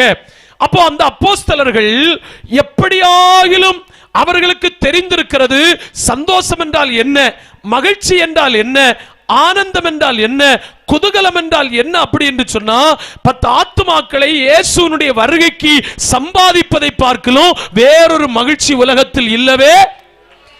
அப்ப இந்த சந்தோஷத்தை இயேசு கிறிஸ்துவின் வருகையில் ஒரு தேவனுடைய பிள்ளைக்கு அந்த சந்தோஷம் கிடைக்கணும்னா, அந்த சந்தோஷம் உண்டாகணும்னா தேவனுடைய பிள்ளைகளை யாராகணும் தெரியுமா? ஸ்தோத்திரம். அல்லேலூயா. சிலரை எல்லாம் என்ன செய்யணும்? இந்த நரகாக்கினைக்கு, இந்த கோபத்தின் தீயிலிருந்து என்ன செய்யணும்? இழுத்து கொள்ளணும். அதாவது நான் உங்களுக்கு என்ன சொல்லுகிறோம், முதல் நாள் கூட்டத்திலே நாங்கள் உங்களுக்கு சொல்லி தந்தோம் இல்லையா, ஆயத்தம் என்னும் பாதரட்சை எப்பவும் காலிலே தொடுத்து கொண்டிருக்கணுமா? எப்பவும் அந்த பாதரட்சைக்கு பேர் என்ன தெரியுமா? சுவிசேஷம் என்னும் ஆயத்தம், இல்லையா? சமாதானத்தின் சுவிசேஷத்திற்குரிய ஆயத்தம் என்னும் பாதரட்சை. இந்த எதுக்கு இதை நாங்கள் உங்களுக்கு சொல்லித் தருகிறோம் அப்படி என்று சொன்னால், ஆண்டவராகிய இயேசு கிறிஸ்துவினுடைய வருகையில் இதல்லவோ எங்களுக்கு சந்தோஷம், இதல்லவா மகிழ்ச்சி என்று சொல்லும் போது, இந்த வருகையில் கூட ஆமீன் எடுக்கப்பட்டு ஆமீன் சிலர் சந்தோஷமற்றவர்களாய் நிற்கிறதற்கு என்ன உண்டாம்? வாய்ப்புகள் உண்டு. அதையாக்கு எங்க படிக்கிறோம் அப்படி என்று சொன்னால், தானியேல் தீர்க்க தரிசனத்தின் புஸ்தகம் அதனுடைய 12ஆம் அதிகாரம் அதனுடைய ஆமீன் 2வது வசனத்தில் படித்து பாருங்கள். தானியேல் தீர்க்க தரிசனத்தின் புத்தகம் 12ஆம் அதிகாரம் 2வது வசனத்தில் படிங்க. பூமியின் தூளிலே நித்திரை பண்ணுகிறவர்களாகிய அநேகரில் சிலர் நித்திய ஜீவனுக்கும், சிலர் நித்திய நிந்தைக்கும், சிலர் நித்திய இகழ்ச்சிக்கும் விழித்து என்ன செய்வார்களாம்? எழும்புவார்கள். ஆனால் ஞானவான்களோ ஆகாய மண்டலத்தின் ஒளியை போலவும், அநேகரை நீதிக்குட்படுத்தினவர்கள் நட்சத்திரங்களைப் போலவும் என்றென்றைக்கும் உள்ள சதா காலங்களிலும் என்ன செய்வார்கள்? அப்படியே பிரகாசம். அதாவது நான் ஆமீன் 1ஆம் நாள் கூட்டத்தில் சொல்லி தந்தேன் இல்லையா? மத்தேயு 13:43 நீதிமான்கள் தங்கள் பிதாவின் ராஜ்யத்தில் சூரியனை போல் பிரகாசித்துக் கொண்டிருப்பாங்க. இந்த பல்பு போல ஒண்ணும் இல்ல. மனசார நம்ம எல்லாரும் விரும்பணும். என்ன விரும்பணும் தெரியுமா?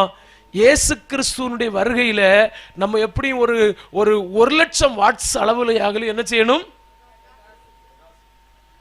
நான் ஒரு முறை இந்த வசனத்தை வைத்துக்கொண்டு ஆண்டவரிடத்தில் சும்மா அப்படியே மெடிடேஷன் பண்ணி கொண்டே இருந்தேன். தானியேல் 12:3 வசனத்தை வச்சு, ஞானவான்கள் ஆகாய மண்டலத்தின் ஒளியை போலவும் அநேகரை நீதிக்குட்படுத்துகிறோம் எப்படி இருப்பாங்களாம்?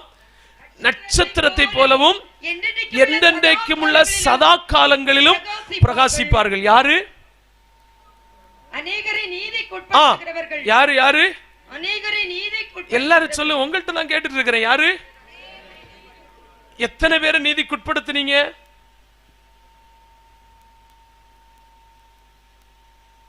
அல்லேலூயா. அப்படின்னா என்ன?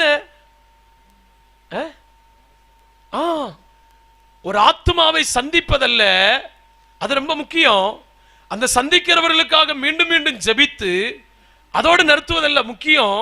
ஆமீன், சோத்திரம். சந்தித்து ஜெபித்து எப்படியாக அவர்களை கொண்டு வந்து அவர்களை நீதிக்குட்படுத்தணும். எதுக்குட்படுத்தணும்?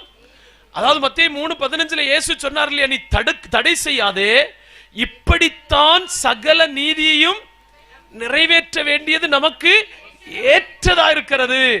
நீதிக்குட்படுத்துதல், அதாவது ஒரு மனுஷனை சுவிசேஷம் சொல்லி அவர்களுக்காக ஜோம் பண்ணி அவர்களை ஆத்துமாதாயம் பண்ணி அவர்களை சபைக்குள்ள கொண்டு வந்து குறைந்தபட்சம் அவர்களை எதுக்கு ஏதுவாக நடத்தணும்? நீதிக்குட்ப ஞானஸ்நான சத்தியத்துக்குள்ளே கொண்டு வரணும். அல்லேலூயா. ஞானஸ்நான சத்தியத்துக்குள்ள கொண்டு வந்து ஆமீன் ஒரு ஆத்துமாவை அந்த நீதிக்குட்படுத்தினால், ஆண்டவர் என்கிட்ட சொன்னது எனக்கு ஆண்டவர் சொன்ன கருத்து, நீங்க அதை எடுக்கணும்னு அவசியம் இல்லை, தேவைன்னா நீங்க எடுத்தா போதும். அப்படி ஒரு ஆத்துமாவையாக நீதிக்குட்படுத்தினவன் நட்சத்திரத்தை போல பிரகாசிக்க முடியாது. நம்ம ஊர்ல இந்த ராத்திரி வேளை இந்த மின்னிண்டு தெரியல, என்ன மின்மின்னாம் பூச்சி, என்ன பூச்சி? மின்மினி பூச்சி. அல்லேலூயா. நம்ம லோக்கல் பாஷையில மினிட்டாம்புழுன்னு சொல்லுவோம் இல்லையா? ஆமென், அல்லேலூயா. இந்த மின்மினி பூச்சி போல இப்ப பாருங்க, இத பார்க்க முடியல. இது எத்தனை வாட்ஸ் பிரதரே? 100 200 வாட்ஸ் இல்லையா? 200 வாட்ஸ் எல்இடி பார்க்க முடியுதா? எனக்கு பார்க்க முடியல. இது சோத்திரம். இன்னும் நடக்கிற சாதனத்தை பாருங்க. இது 10 வாட்ஸ். சோத்திரம். அல்லேலூயா.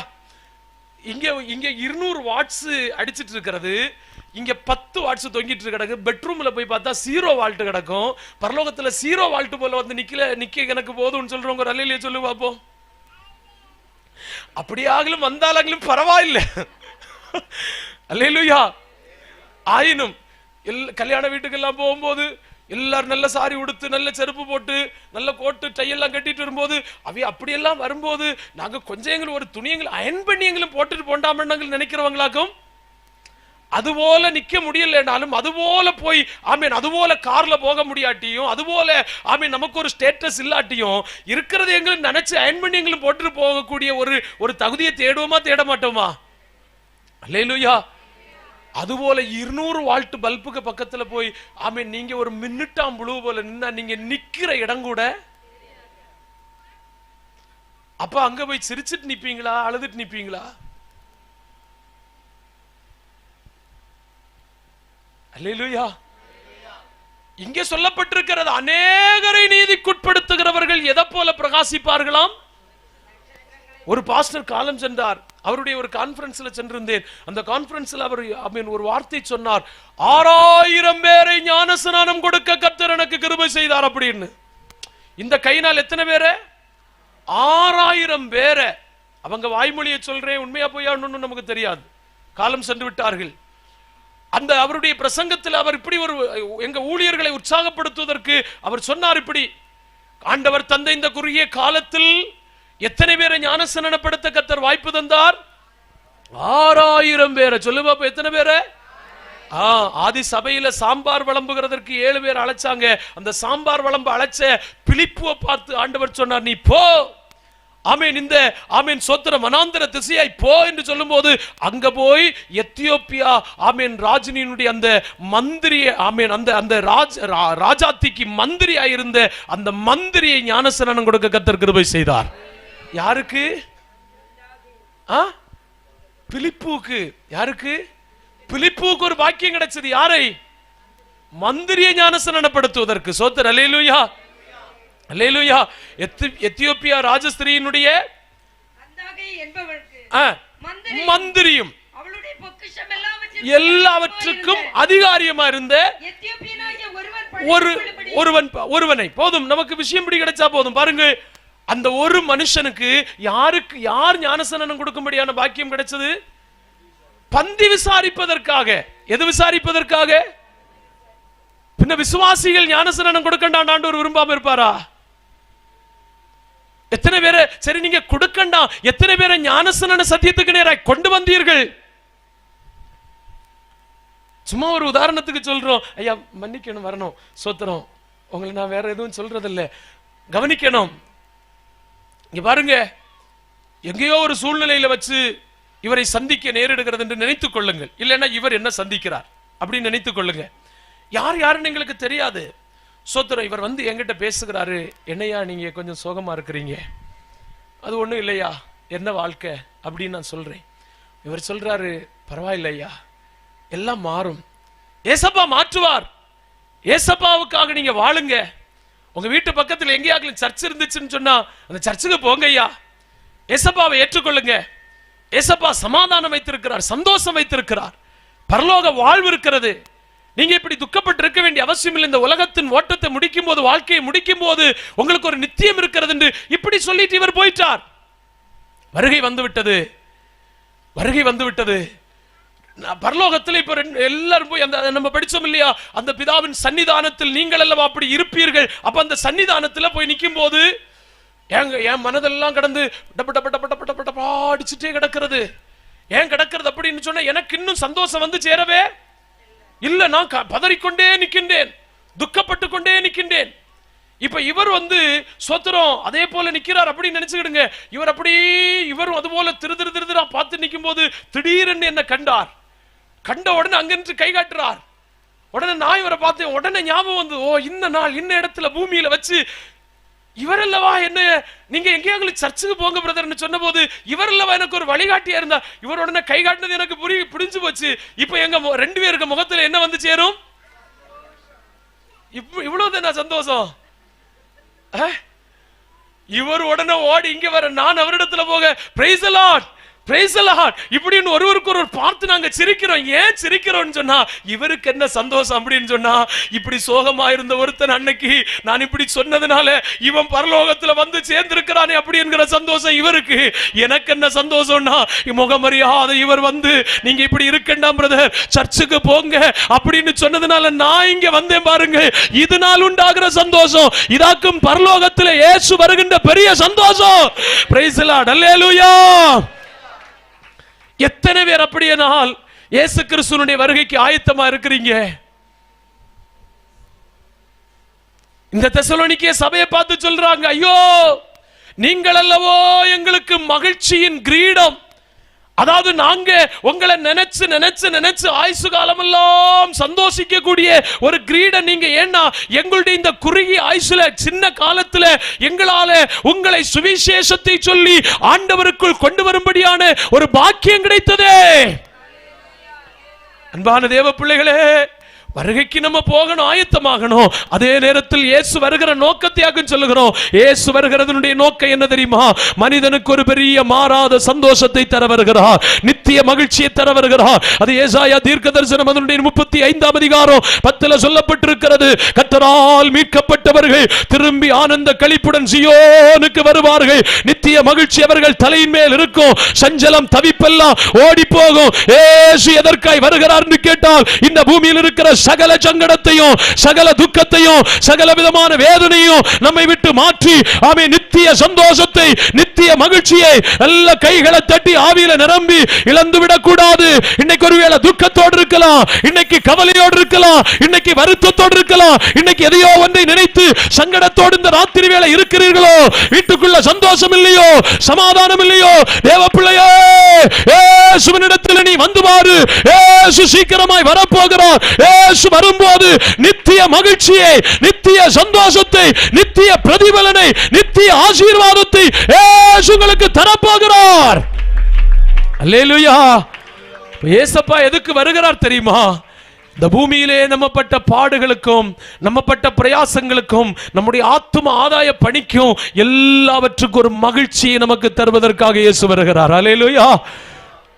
அதுக்கு நேரே மாறாக இயேசு கிறிஸ்துவினுடைய வருகையில் அப்படியானால் கைவிடப்பட்டு போனால் மனிதனுக்கு இந்த பூமியில் சந்தோஷமும் சமாதானமும் மகிழ்ச்சியும் அல்ல, அழுகையும் பற்கடிப்பும் இந்த பூமியிலே காத்திருக்கிறது. அதனால் வருகைக்கு போகணும். வருகையில போய் இன்னும் அதிகமா பிரகாசிக்கணும்னா நான் சும்மா ஒரு காரியத்தை உங்களை உற்சாகப்படுத்த சொல்லி தருகிறேன், உத்தரவாதத்துக்குள்ள ஆமீன் தந்து விடுகிறேன். ஆத்துமாக்களை இழந்து போக கூடாது. அல்லேலூயா. 2 வசனத்தை கொஞ்சம் ஆமென் வாசித்து பாருங்கள்.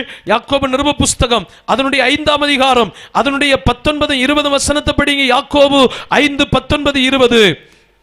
சகோதரரே, உங்களில் ஒருவன் சத்தியத்தை விட்டு விலகி மோசம் போகும்போது மற்றொருவன் அவனை திருப்பினால் தப்பி போன மார்க்கத்தினின்று பாவியை திருப்புகிறவன் ஒரு ஆத்துமாவை மரணத்தினின்று ரட்சித்து திரளான பாவங்களை மூடுவான் என்று என்ன செய்ய கடவன்? அப்போ ஒன்றாவது என்ன செய்யுங்கள் தெரியுமா? நித்திய காலமாய் மகிழ்ச்சியோடு சந்தோஷத்தோடு வாழ ஒன்றாவது நிறைய பேர் இந்த மார்க்கத்தை விட்டு என்ன செய்து போயிருக்கிறார்கள்? தப்பி போயிருக்கிறார்கள். சொல்லு பாப்பா, என்ன செய்து போயிருக்கிறார்கள்? தப்பி போயிருக்கிறார்கள். ஒன்றாவது உத்தரவாதமாய் ஏற்றுக்கொள்ளுங்கள். என்ன என்று சொன்னால், தப்பி போன மார்க்கத்திலிருந்து பாவியை கர்த்தர் பக்கமாய் திருப்புகின்ற வேலை. அல்லேலூயா. அப்படி திருப்பினால் நமது பேர்ல ஒரு ஆத்துமா என்ன செய்யப்படும்? ரட்சிக்கப்படும். சொல்லு பாப்பா, என்ன செய்யப்படும்? சந்தோஷமா சொல்லு பாப்பா, என்ன செய்யப்படும்? ரட்சிக்கப்படும். அல்லேலூயா. ஆமென். அழகாய் அந்த வசனம் சொல்லி தருகின்றது பாருங்கள்.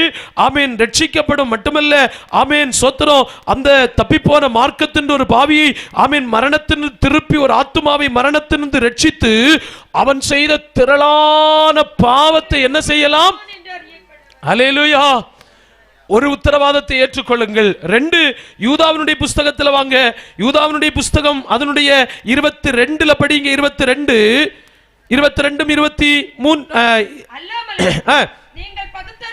அல்லாமலும் நீங்கள் பகுத்தறிவுள்ளவர்களாயிருந்து சிலருக்கு இரக்கம் பாராட்டி சிலரை அக்கினியிலிருந்து இழுத்து விட்டு பயத்தோடு என்ன செய்யுங்கள்?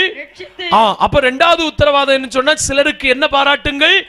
இரக்கம் பாராட்டு. இது ஒரு காமனா ஆமீன் எல்லா மக்களையும் நேசிக்கணும் அப்படின்னு ஆண்டவர் நமக்கு சொல்லி தந்தது எதுக்கு அப்படி என்று சொன்னால், அவர்களுக்கு நாம் கொடுக்கின்ற இரக்கம், இந்த இரக்கத்தின் வாயிலாக அவர்களை எங்கே கொண்டு வரலாம்? ஆண்டவருடைய ரட்சிப்புக்குள் கொண்டு வரலாம். நான் சொல்றது புரியுதா புரியலையா? எதுக்கு? இயேசு சீக்கிரம் வரப்போகிறார். பிதாவினுடைய சன்னிதானத்தில் நம்ம போய் மகிழ்ச்சியோடு கூட அங்க நிக்கணும். அல்லேலூயா. 12 வருஷமா 12 லட்சம் படிச்சு தீத்தேன்னு சொல்லிட்டு ஆண்டவர்கிட்ட கணக்கு சொல்ல வேண்டிய அவசியம் இல்லை. கர்த்தர் கேட்கவும் மாட்டார். அல்லேலூயா. ஆமீன் நான் மாசம் ஆமீன் சோத்திரம் இவ்வளவு பெரிய வேலை பார்த்து இவ்வளவு சம்பளம் வாங்கினேன்னு சொல்லி ஆண்டவர் கேட்க மாட்டார். நம்ம அதை குறித்த கணக்கு கொடுக்க வேண்டிய அவசியமும் ஆனா கேட்பார். என்ன தெரியுமா, துன்மார்க்கன் தன்னுடைய துன்மார்க்கத்தை விட்டு திரும்பும்படி நான் அவனை எச்சரிக்கும் போது நீ அவனை ஆமீன் துன்மார்க்கத்தை விட்டு திரும்பும்படியாக எச்சரிக்காமல் இருக்கும் போது அந்த துன்மார்க்கன் தன்னுடைய துன்மார்க்கத்தில் சாவான். அந்த ஆத்துமாவையோ நான் உன்னிடத்தில் கேட்பேன். அல்லேலூயா. ஆண்டவருடைய உள்ளத்தில் இப்படி ஒரு நாள் பேசினார். ஊரில் ஒரு நடக்கக்கூடாத ஒரு பக்கத்தில் கொஞ்சம் தூரத்தில் நடக்கக்கூடாத ஒரு அசம்பாவிதம் நடந்தது. சோத்திரம். நம்ம ஒரு சின்ன சர்க்கிளை தானே எப்போ நினைப்போம், அடுத்து நம்ம பொதுவாக காமனா ஆமீன் எல்லாருக்கும் நம்ம ஜெபிக்கிறோம் அப்படிங்கிற ஒரு தைரியம் இருக்கு. ஆனா பர்டிகுலரா ஒரு நபரை ஆண்டவர் வைத்து கேட்டார், இந்த ஆத்மாவுக்காக நீ ஜெபித்திருக்கிறாயா? அல்லேலூயா. நமக்கு முகம் பார்த்தவர்கள், நம்மளை அறிந்தவர்கள், சான்ஸ் கிடைக்கும் போது கண்டிப்பா அவர்களுக்காக சுவிசேஷத்தை சொல்லணும். இல்லை என்று சொன்னால் சுவிசேஷமா இறங்கி புறப்பட்டு போகணும். அது நம்முடைய உத்தரவாதம். ஆகையால் புறப்பட்டு போங்க, போ, அவ்வளவுதான். போய் சகல ஜாதிகளையும் என்ன செய்யணும்? சீஷனாக்கணும். ஆமீன். சீஷனாக்கி அவனுக்கு பிதாகுமாரன் பரிசுத்த ஆவியின் நாமத்தில் என்ன செய்யணும்? ஞானஸ்நானம் கொடுக்கணும். ஒரு அல்லேலூயா சொல்லும். அல்லேலூயா. அதாக்கும் சிலருக்கு பாராட்டுகின்ற இரக்கம்.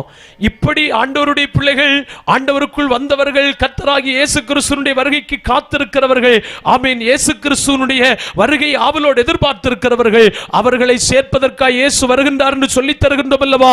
எதற்கு வருகின்றார் என்று சொன்னால் தேவ சன்னிதானத்தில் மட்டற்ற ஒரு மகிழ்ச்சியை தருவதற்காகத்தான் இயேசு வருகிறார். அல்லேலூயா. நம்முடைய துக்கங்கள் எல்லாம் மாறும், நம்முடைய கவலைகள் எல்லாம் மாறும், நம்முடைய மனஸ்தாபங்கள் எல்லாம் மாறும். நமக்கு ஒரு மகிழ்ச்சியை கர்த்தர் பிதாவின் சன்னிதானத்தில் வைத்திருக்கிறார். இதற்காகத்தான் இயேசு சீக்கிரம் வரப்போகிறார். ஆமென். அல்லேலூயா. அடுத்ததாக இந்த தெசலோனிக்க புத்தகத்தில் படிக்கும்போது இயேசு கிறிஸ்து எதற்காக வருகிறார் அப்படி என்று கேட்டால், நம்முடைய கர்த்தராகிய இயேசு கிறிஸ்து தமது பரிசுத்தவான்கள் அனைவரோடும் கூட வரும்போது நீங்கள் நம்முடைய பிதாவாகிய தேவனுக்கு முன்பதாக பிழையற்ற பரிசுத்தமுள்ளவர்களாய் இருக்கும்படி உங்கள் இருதயங்களை அவர் என்ன செய்வாராக? ஆமென், ஸ்திரப்படுத்துவாராக. அப்ப ஆண்டவராகிய இயேசு கிறிஸ்து எதற்காக வருகின்றார் அப்படி என்று சொன்னால், பாருங்கள், இந்த பூமி எடுத்து பாருங்க, முழுவதும் பாவம், முழுவதும் அசுசி, முழுவதும் அக்கிரமம். பரிசுத்தமாக வாழ பிரயாசப்படணும், ஆனால் பரிசுத்தமாய் வாழ அனுமதிக்காத ஒரு உலகம். ஆனால் பிதாவினுடைய ராஜ்யத்தை குறித்தவர் சொல்லும் போது பாருங்கள், பிழையற்ற பரிசுத்தம் உள்ளவர்களாய் இருப்பதற்காக சேர்க்கும்படியாய் நம்மளை வரப்போகிறார். அல்லேலூயா. ஆமென். ஒரு பிழையும் இல்லாம எப்படி இருக்கும் நினைச்சு பாருங்க.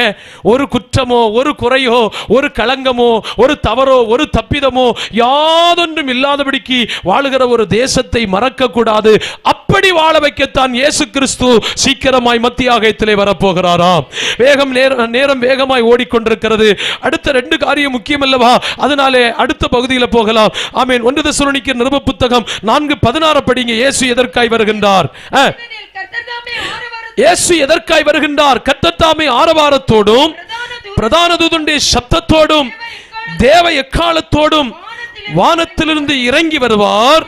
அப்பொழுது கிறிஸ்துவுக்குள் மரித்தவர்கள் முதலாவது எழுந்திருப்பார்கள். அப்போ இயேசு கிறிஸ்து நான்காவதாக இதோ சீக்கிரமாய் வருகிறேன் வருகிறேன் வருகிறேன் என்று ஆண்டவர் சொல்லுகிறதோ, ஆண்டவராகிய இயேசு கிறிஸ்து இரண்டாம் வருகையிலே சீக்கிரமாய் எதற்காய் வரப்போகிறார் என்று கேட்டால், ஆமென், நான்காவது அன்பு தேவ பிள்ளைகளே, ஒருவேளை இந்த உலகத்தில் பாருங்கள், நம்முடைய வாழ்க்கை ஆமென் சோத்திர இயேசு கிறிஸ்துவினுடைய வருகைக்கு முன்பதாக முடிவடைந்தால், அல்லது ஆமென் நமக்கு முன்பதாக, இப்ப பாருங்க, அருமையான பாஸ்டர் கண்கலங்கி சொன்னார் அல்லவா, இதையெல்லாம் பார்ப்பதற்கு எங்களுடைய தாயாரும் தகப்பனாரும் இங்கே இல்லை என்று சொன்னார்கள் அல்லவா. இது நமக்கு ஒரு சரீரத்தில் உண்டாகிற ஒரு ஃபீலிங்ஸ், ஆமென், ஒரு சங்கடம் எல்லாருக்கும் உண்டாகும். ஆனா இதை விட பெரிய ஆனந்தம் காத்திருக்கு. என்ன தெரியுமா?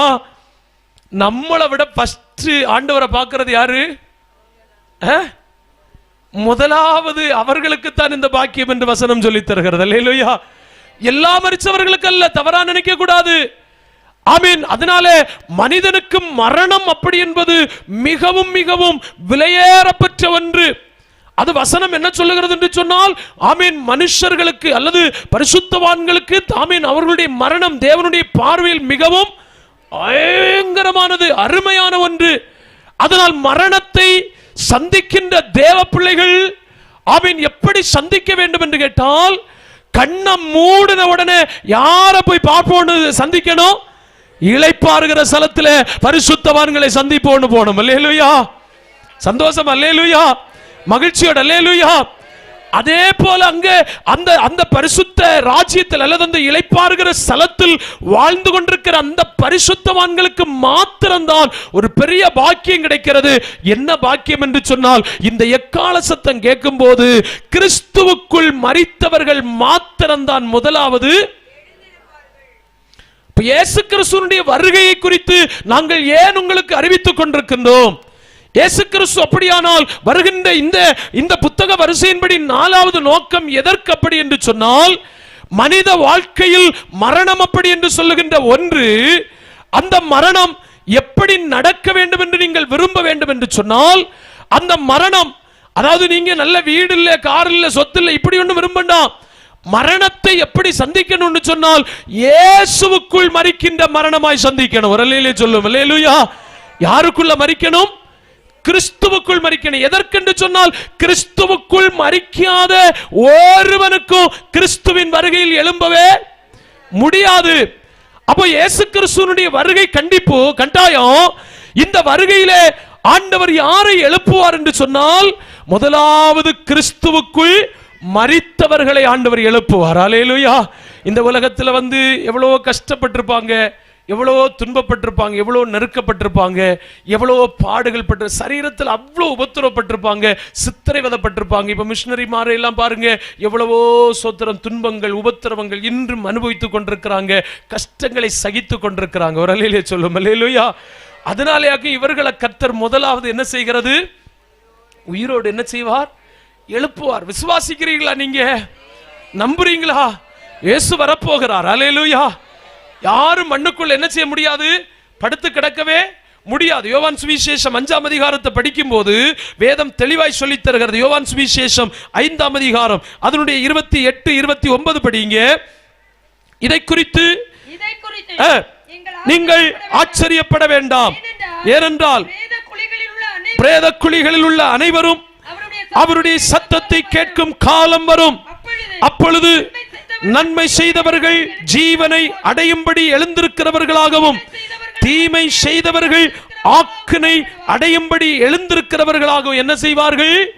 அப்போ முதலாவது தேவனுடைய பிள்ளைகள் கிறிஸ்துவுக்குள் வாழணும். கிறிஸ்துவுக்குள் ஆமென் வாழ்ந்து கிறிஸ்துவுக்குள்ளே மரிக்க வேண்டும் என்று ஏன் உங்களுக்கு சொல்லுகிறோம் என்று சொன்னால், கிறிஸ்துவுக்குள் மரித்தவர்கள் மாத்திரம்தான் எதற்கு எழும்புவார்களாம்? ஜீவனை அடையும்படி எழும்புவார்கள். மற்றவர்களுக்கு ஒரு எழுப்புதல் உண்டு, அதாவது அவர்களை உயிரோடு எழுப்புவார். அது எப்ப அப்படி என்று சொன்னால், ஆமீன் சோத்திரம், ஒரு 1000 வருட கால அளவு வித்தியாசம் இருக்கிறது. ஆண்டவராகிய இயேசு கிறிஸ்து இந்த மத்திய ஆகாயத்தில் வந்ததிலிருந்து ஒரு 7 ஆண்டுகள் மத்திய ஆகாய வாழ்க்கை, ஆமீன் பூமிக்கு உபத்திர வாழ்க்கை. அந்த உபத்திர வாழ்க்கை முடியும் போது 1000 வருஷம் இந்த பூமியில நமக்கு சந்தோஷமான வாழ்க்கை இருக்கிறது. இந்த 1007 வருஷம் தாண்டும் போது இந்த பூமியில் இருக்கிற அத்தனை பேரும் உயிரோடு எழும்புவார்கள். அதனாலே சொல்லுகிறோம், இப்படி உயிர்த்தெழுதல் இருக்கிறபடினால் எந்த உயிர்த்தெழுதலுக்கு ஆயத்தமாகுங்கள் என்று சொன்னால், இயேசு மத்திய ஆகாயத்தில் வரும்போது அவரோடு கூட போவதற்காக எழும்பும்படியாக ஆயத்தமாகுங்கள். அல்லேலூயா. வேறொரு உயிர்த்தெழுதலுக்கு எழும்பாதீங்க. அந்த உயிர்த்தெழுதல் அக்கினியும் கந்தகமும் எரிகின்ற அக்கினி கடலுக்குள்ளே நம்மளை கொண்டு போட்டு விடும். அதனால் அதற்கல்ல. அப்ப கிறிஸ்துவுக்கு பிறந்து, கிறிஸ்துவுக்குள் வளர்ந்து, கிறிஸ்துவுக்குள் வாழ்ந்து, கிறிஸ்துவுக்குள்ளே மரிக்கிறவர்களை உயிரோடு எழுப்புவதற்காக இயேசு மத்திய ஆகாயத்தில் சீக்கிரம் வரப்போகிறார். அல்லேலூயா. அதே டைம்ல தானே, அதே டைம்லயாக்கும் நமக்கு ஒரு பாக்கியம் இருக்கிறது. அது 1 கொரிந்தியர் புஸ்தகம், அந்த தெசலோனிக்க புத்தகத்தில் இருக்கிறது. 1 கொரிந்தியர் புஸ்தகம் 15ஆம் அதிகாரம் 52வது வசனத்தில் படித்து பாருங்கள். எக்காலம் தொனிக்கும், அப்பொழுது மரித்தோர் அழிவில்லாதவர்களாய் எழுந்திருப்பார்கள், நாமும் என்னாக்கப்படுவோம்? அப்போ அஞ்சாவதாக இயேசு கிறிஸ்து எதற்காய் வருகின்றார் அப்படி என்று கேட்டால், அஞ்சாவது நம்ம என்ன செய்வதற்காக? மறுரூபமாக்குவதற்காக. சொல்லுங்க பாப்போம், என்ன ஆக்குவதற்காக?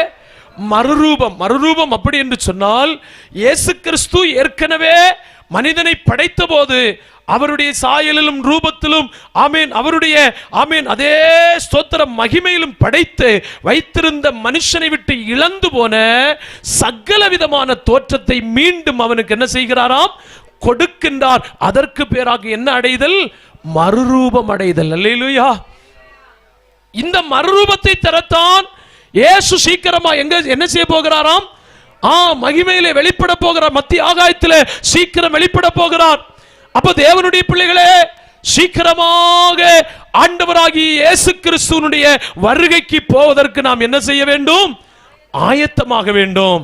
வருகையினுடைய 5 நோக்கங்களை சொன்னேன். இயேசு கிறிஸ்து எதற்கு வருகிறார் அப்படி என்று கேட்டால், ஒன்று, இயேசு கிறிஸ்து கோபாக்கினைக்கு தப்புவிப்பதற்காக என்ன செய்கின்றார்? வருகின்றார். சொல்லு பாப்பா, எதற்கு தப்புவிக்க வருகின்றார்? எல்லாரும் சொல்லணும், எல்லாரும் நினைவில் கொள்ளணும். ஒன்று, கோபாக்கினைக்கு தப்புவிக்க வருகின்றார். 2, சந்தோஷமும் மகிழ்ச்சியும் தர வருகின்றார். 2, என்ன செய்ய வருகின்றார்? சந்தோஷமும் மகிழ்ச்சியும் ஆமென் தருவதற்காய் வருகின்றார். 3, நம்மளை பூரண பரிசுத்தர்களாய் மாற்றி நிறுத்துவதற்காக வருகின்றார். சொல்லு பாப்பா, எதுக்கு வருகின்றார்? பூரண பரிசுத்தம், அதாவது பிழையற்ற பரிசுத்தம் உள்ளவர்களாக ஆமென் ஸ்திரப்படுத்துவதற்காக இயேசு வருகின்றார் என்று சொல்லப்பட்டிருக்கிறது அல்லவா? அப்படி நம்மளை கொண்டு போய் சேர்ப்பதற்காய் வருகின்றார். 4, எதற்கு வருகின்றார் என்று சொன்னால், ஆமென் ஒருவேளை ஆமென் மண்மறைந்து போனாலும் மரித்த நம்மை இந்த எக்கால சத்தத்தை தொனிக்க வைத்து எழுப்புவதற்காக இயேசு மத்திய ஆகாயத்தில் வரப்போகின்றார். அல்லேலூயா. 5, எதற்காய் வரப்போகின்றார் அப்படி என்று கேட்டால், ஆமென் சொத்து 5ஆவதாக நம்மளை மறுரூபப்படுத்துவதற்காக. அல்லேலூயா. இயேசு கிறிஸ்துவுக்காக வாழ்ந்து ஆண்டவருக்காக கஷ்டம் சகித்துக் கொண்டிருக்கிற தேவ பிள்ளைகளே, சரீரத்தில் இன்றைக்கு நீங்கள் சுகவீனங்கள், தீரா வியாதிகள், வருத்தங்கள், பாடுகள், உபத்திரவங்கள், சங்கடங்கள் எது வேணும்னாலும் நீங்க சுமந்திருக்கலாம். இந்த மறுரூபம் என்கின்ற வார்த்தையை கொண்டு கர்த்தர் நமக்கு இருக்கிற சகல வருத்தங்களை நீக்க போகிறார். சகல ஆமீன் ஆபத்துகள் நம்மை விட்டு மாறும். சகல வியாகுலங்களும் மாறும். நோய் இல்லாத ஒரு சரீரம் நமக்கு கிடைக்க போகிறது. யாதொரு பலவீனம் அந்த சரீரத்தில் இருக்காது. இந்த பூமியில நீங்க எவ்வளவு பிரயாசப்பட்டாலும் கிடைக்காது. ஆனா இயேசுவினுடைய வருகைக்காக நீங்கள் காத்திருந்தால், ஆண்டவருடைய வருகைக்கு போக காத்திருந்தால், கண்டிப்பாக கண்டிப்பாக கண்டிப்பாக இயேசு அப்படிப்பட்ட ஒரு பாக்கியத்தை நமக்கு தருவார். ஸ்தோத்திரம். அல்லேலூயா. மகிழ்ச்சியோடு வர அல்லேலூயா சொல்லும். அல்லேலூயா. எனவே என்ன செய்ய வேண்டும் என்று கேட்டால், ஆமேன் சோத்திரம். நேரத்தை நான் உங்களுக்கு சொல்லி தந்தது நேரம். ஆமேன் சோத்திரம் 9 தாண்டி விட்டது, முடிக்கிறேன். ஆமேன் சோத்திர நேரமே சொல்லி தந்ததை மறக்க கூடாது. மறுபடி பிறக்காதவர்கள் மறுபடி பிறக்கணும். ஜலத்தில் ஞானஸ்நானம் எடுக்காதவர்கள் ஜலத்தில் ஞானஸ்நானம் எடுக்கணும். பரிசுத்தாவின் அபிஷேகம் பெறாதவர்கள் பரிசுத்தாவின் அபிஷேகம் பெறணும். அதோடு கூட 1 கொரிந்தியர் புஸ்தகம் 6ஆம் அதிகாரம் அதனுடைய 9வது வசனத்திலிருந்து சீக்கிரமா படிங்க, சீக்கிரமா முடிக்கிறேன். அநியாயக்காரர் கண்டிப்பாக தேவனுடைய ராஜ்யத்தை சுதந்தரிப்பது இல்லை. அறியீர்களா? வஞ்சிக்கப்படாதிருங்கள். விக்கிரக ஆராதனை செய்ய போகாதீங்க. விபச்சார பாவம் செய்ய போகாதீங்க. எம்மா கொஞ்சம் நிறுத்தி ஆமீன். அசுசியான பாவம் செய்ய போகாதீங்க. விபச்சாரக்காரரும் இப்படிப்பட்ட தவறான பாவத்தை செய்ய போகாதீங்க. திருட போகாதீங்க.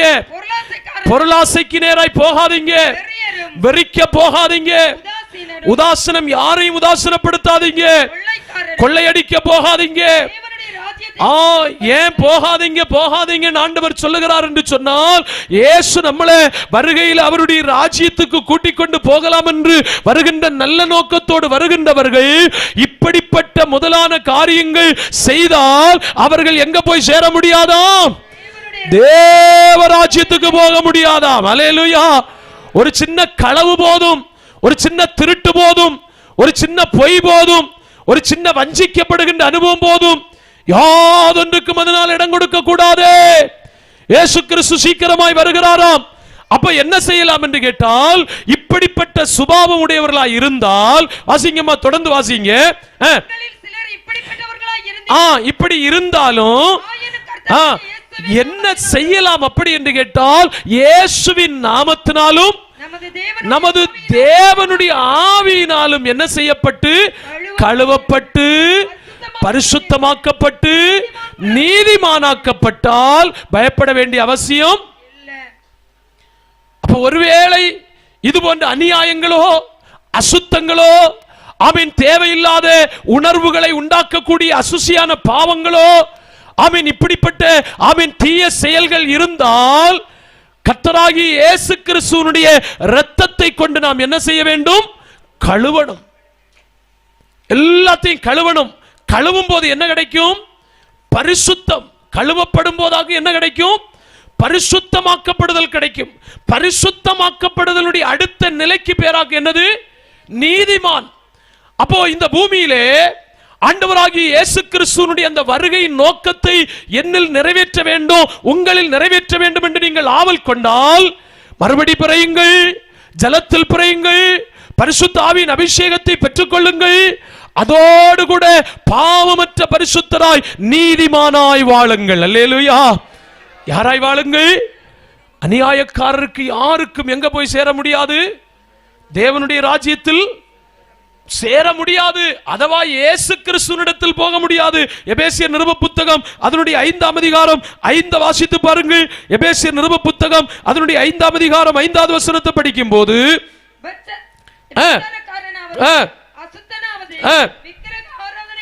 விக்கிரகாராதனைக்காரனாவது பொருளாசைக்காரனாவது தேவனுடைய ராஜ்யமாகிய கிறிஸ்துவின் ராஜ்யத்தில் சுதந்திரம் அடைவதில்லை என்று என்ன செய்கிறீர்கள்? அதனால் விக்கிரகாராதனை செய்ய போகக்கூடாது. ஆமீன், சோத்திரம். அதுபோல இங்கே சொல்லப்பட்டு பொருளாசைக்காரர்களாய் மாறக்கூடாது. ஏனென்றால் இது முதற்கொண்ட ஒருவருக்கும் எங்க போய் சேர முடியாது? தேவனுடைய ராஜ்யமாகிய அந்த கிறிஸ்துவின் ராஜ்யத்தில் என்ன செய்ய முடியாது? சுதந்திரத்தை பெற்றுக்கொள்ளவே முடியாது. அல்லேலூயா. ஆண்டவராகிய இயேசு கிறிஸ்து வருவார் என்பதில் எந்த சந்தேகமும் இல்லை. வருகைக்கு ஆயத்தமாகுங்கள். இயேசு மத்திய ஆகாயத்தில் சீக்கிரம் வரப்போகிறார். ஆமீன். இந்த தகுதி நிலையெல்லாம் பெற்றவர்கள் எக்கால சத்தம் கேட்டு மத்திய ஆகாயத்தில் மறுரூபமாக்கப்பட்டு எடுக்கப்படுவோம். எடுக்கப்பட்டு 7 அதையே பார்த்துட்டு இருந்தாங்களாம். பிலிப்பியர் 3:20 வாசிக்க வேண்டாம். அவர்களுடைய சொந்த வீடு பரலோகத்தில் இருக்கிறது என்று சொல்லி அங்கிருந்து கர்த்தராகிய இயேசு கிறிஸ்துவின் இரட்சகர் வருவதற்கு என்ன செய்தார்களாம்? எதிர்பார்த்து கொண்டே இருந்தார்களாம். ஆமென், சோத்திரம். வருவார் வருவார் வருவார் வருவார் வருவார் என்று. அதனால சோத்திரம், நம்முடைய சிந்தைகளிலும் நம்முடைய இருதயத்தில் நம்முடைய எண்ணங்களிலும் நினைவுகளிலும் ஒன்றே ஒன்று தொனித்துக் கொண்டிருக்கட்டும். இயேசு சீக்கிரமாய் வருவார், நான் அவரோடு கூட போவேன். ஆமீன். பசி இல்லாத, பட்டினி இல்லாத, துன்பம் இல்லாத, துயரம் இல்லாத, கஷ்டம் இல்லாத, கண்ணீர் இல்லாத, வியாகுலம் இல்லாத நாட்டிலே நான் போய் வாழ்வேன். ஒருவேளை அந்த வருகை இழந்து போனால் ஆமீன், அதற்கு பிறகு இந்த பூமியிலே கோபாக்கனை உண்டு, தண்டனை உண்டு. அதற்கு பிறகு நமக்கு தப்பவே முடியாது. அதனால் யாரும் அந்த கோபாக்கனைக்கு ஆளாக வேண்டாம். இயேசுவின் வருகைக்கு ஆயத்தமாவோம். எல்லாரும் எழும்பி நிற்போமா? எல்லாரும் தேவ சமூகத்தில் அப்படி நமக்கு எழும்பி நிற்கலாம். Praise the Lord. சந்தோஷத்தோடு ஆண்டவருடைய பாதத்தில் எழும்பி நின்று, ஆண்டவரே எங்களை உம்முடைய வருகைக்காக ஆயத்தமாக்குங்கப்பா என்று சொல்லிக்கொண்டு ஜெபிக்கலாமே. எல்லாரும் துரிதம் ஒரு 2-3 நிமிஷங்கள் கூட இந்த ராத்திரி வேளையில சோத்திரம் நம்மை ஒப்பு கொடுப்போம். சோத்திரம் சீக்கிரமாக நம்ம முடிச்சிருவோம். எல்லாரும் எழும்பி நின்று கொண்டு ஒரு நிமிஷம் ஆண்டவராகிய இயேசு கிறிஸ்துவினுடைய வருகை நாளுக்கு நாங்கள் போவதற்காக ஆமென் பிரயாசப்படுகிறோம், ஆயத்தப்படுகிறோம், விரும்புகிறோம் என்று சொல்லுகிறவர்கள் எல்லாம் உங்கள் கைகளை பரத்துக்கு நேராக உயர்த்தி பிடிக்கலாம். ஆண்டவருடைய வருகைக்கு நாங்கள் கைவிடப்பட்டு போகக்கூடாது. எங்கள் எண்ணம் எல்லாம் அதுதான், எங்கள் ஏக்கம் எல்லாம் அதுதான், எங்கள் வாஞ்சை எல்லாம் அதுதான், எங்கள் பிரயாசம் எல்லாம் அதுதான். சோத்திரம். ஆமென். எல்லாரும் வாய்களை திறந்து கைகளை உயர்த்தி ஆண்டவருடைய சமூகத்தில் கரங்களை உயர்த்தி ஒப்பு கொடுத்து, ஆண்டவரே உம்முடைய வருகையில் நாங்கள் கைவிடப்பட்டு போகக்கூடாதப்பா. அநியாயங்களுக்கு வேண்டாம் என்று சொல்லுவோம், அசுத்தங்களுக்கு வேண்டாம் என்று சொல்லுவோம், தேவனுக்கு பிரியமற்றதான யாதொரு கிரியைகள் எங்களுக்கு வேண்டாம் என்று சொல்லுவோம். ஆண்டவருடைய வருகைக்கு நாங்கள் ஆயத்தமாகணும். இயேசு மத்திய ஆகாயத்தில் வரப்போகிறார். கோபாக்கனைக்கு நம்மை தப்புவிக்க வேண்டும் என்கிற நல்ல நோக்கத்தோடு இயேசு சீக்கிரமாய் வரப்போகிறார். எல்லாரும் நாவுகளை திறந்து ஆமென் அந்த பரலோகத்தை நினைத்து பார்ப்போம். ஆமென் அந்த நித்தியமான ராஜ்யத்தை நினைத்து பார்ப்போம். அந்த மகிமை மேல மகிமை நிறைந்த இடத்தை நினைத்து பார்ப்போம். ஆமென். பசி இல்லாத, பட்டினி இல்லாத, நோய் இல்லாத வாழ்க்கையை நினைத்து பார்ப்போம். எவ்வளவு ஆனந்தமான ராஜ்யம். எல்லாரும் வாய்களை திறந்து இயேசுவே, நல்ல சத்தமா இயேசுவே நல்ல நாவுகளை திறந்து ஏசப்பா, இன்னும் உங்களுக்கு சத்தம் உண்டு எங்களுக்கு தெரியும். இயேசுவே, கர்த்தருடைய வருகையை நாங்க இழந்து போக கூடாதப்பா. வருகையில நாங்க கைவிடப்பட்டு போக கூடாது. ஒரு பெரிய உலகம் ஏற்கனவே கைவிடப்பட்டு போனதை வேதம் நமக்கு சொல்லித் தருகின்றது. வானத்திலிருந்து அக்கினியும் கந்தகம் இறங்கி ஒரு ராஜ்யத்தை அளித்தது என்று வேதம் சொல்லித் தருகின்றது. ஆமென். அதுபோல மனுஷகுமாரனுடைய நாட்களிலும் நடக்கும் என்று வேதம் சொல்லித் தருகின்றது. நோவா காலத்தில் சம்பவித்தது போல சம்பவிக்குமா? லோத்து காலத்தில் சம்பவித்தது போல சம்பவிக்குமா? எனவே தெய்வ பிள்ளைகளே, ஒருவரும் கைவிடப்பட்டு போக கூடாது. இன்று வரையிலும், இந்த நிமிஷம் வரையிலும் இயேசுவை தங்களுடைய இரட்சகராக ஏற்றுக்கொண்டு நீதிமான்களாய் மாறாவிட்டால் இந்த ராத்திரி இயேசு உங்களை அழைத்துக் கொண்டிருக்கிறார். நீதிமான்களாய் மாற அழைக்கிறார், பரிசுத்தவான்களாய் மாற அழைக்கிறார். பரலோகத்தின் மகனாக வாழ இயேசு உங்களை அழைத்துக் கொண்டிருக்கிறார். எத்தனை பேர் விரும்புறீங்க? ஆண்டவரே, உங்க வருகை எங்களுக்கு வேணும்பா. உங்க வருகையில நாங்க கைவிடப்பட்டு போக கூடாது. நல்ல நாவுகளை திறந்து ஹல்லேலூயா உடபல ரகதன சந்தரகதனோ அத்தரகதனோ சந்தரகதனோ ஹல்லேலூயா ஹல்லேலூயா. இயேசு சீக்கிரம் வரப்போகிறார். இயேசு சீக்கிரம் வரப்போகிறார். நமது ஜனத்தை சீக்கிரமாய் சேர்க்க வரப்போகிறார். கோபாக்கினைக்கு தப்புவிக்க வரப்போகிறார். மரித்த பரிசுத்தவான்களை உயிரோடு எழுப்ப வரப்போகிறார். என்னை உங்களை மறுரூபமாக்க இயேசு வரப்போகிறார். நமக்கு நீதிமான்களாய் மாறுவோம். ஹல்லேலூயா ஹல்லேலூயா ஹல்லேலூயா. கிறிஸ்துவுக்குள்ளே மரித்தோரெல்லாம் கிளம்பியே எழும்பிடுவார். கிறிஸ்துவுக்குள்ளே மரித்தோரெல்லாம் கிளம்பியே எழும்பிடுவார். மரிக்காதிருக்கும் பரிசுத்தரெல்லாம் பறந்தே போவாரே. பரிசுத்தரெல்லாம் பறந்தே போவாரே. வேகமீதில் இயேசு ராஜா வேகம். ஆமென் ஆமென். வேகமீதில் இயேசு ராஜா வேகம் வாராரே. அவர் உரைத்த அடையாளங்கள் எல்லாம் தவறாமல் நடக்கு. எல்லாரும் கைகளை கொட்டி பாடுவோம். அவர் உரைத்த அடையாளங்கள் எல்லாம் தவறாமல் நடக்கின்றதே. அவர் வரும் வேளை எவருமே அறியார், ஆண்டவரே அறிவார். அவர் வரும் வேளை எவருமே அறியார், ஆண்டவரே அறிவார். வேகமீதில் இயேசு ராஜா வேகம். ஹல்லேலூயா. வேகமீதில் இயேசு ராஜா வேகம் வாராரே. 1000 வருடம் ஆளுகை செய்வார் ஆண்டவரே சுதாவே. 1000 வருடம் ஆளுகை செய்வார் ஆண்டவர். ஆமென் ஆமென். நீதி சமாதானம் நிறைந்தே இருக்கும் ஜோதினா உகையில். நீதி சமா உடபா ரகதோ ரகதோ ரகதோ ரகதோ. வேகமீதில் இயேசு ராஜா வேகம் வாராரே. வேகமீதில் இயேசு ராஜா வேகம் வாராரே. அல்லேலூயா கீதமே பாடி அகமகிழ்ந்தார் விடுவோம். அல்லேலூயா ஓரி கபல ரக சந்த ரக நிரதனோ. அல்லேலூயா. வல்லவர் வரும் வேளையும் மீதோ மெல்லமே நெருங்கிற்றே. வல்லவர் வரும் வேளையும் மீதோ மெல்லமே நெருங்கிற்றே. வேகமீதில் இயேசு ராஜா வேகம். அல்லேலூயா. வேகமீதில் இயேசு ராஜா வேகம் வாராரே. ஆயத்தமுள்ளோரை ஆகாயம் சேர்க்க இயேசுவே வாராரே. ஆயத்தமுள்ளோரை உடபலகதர ரக்கரகோ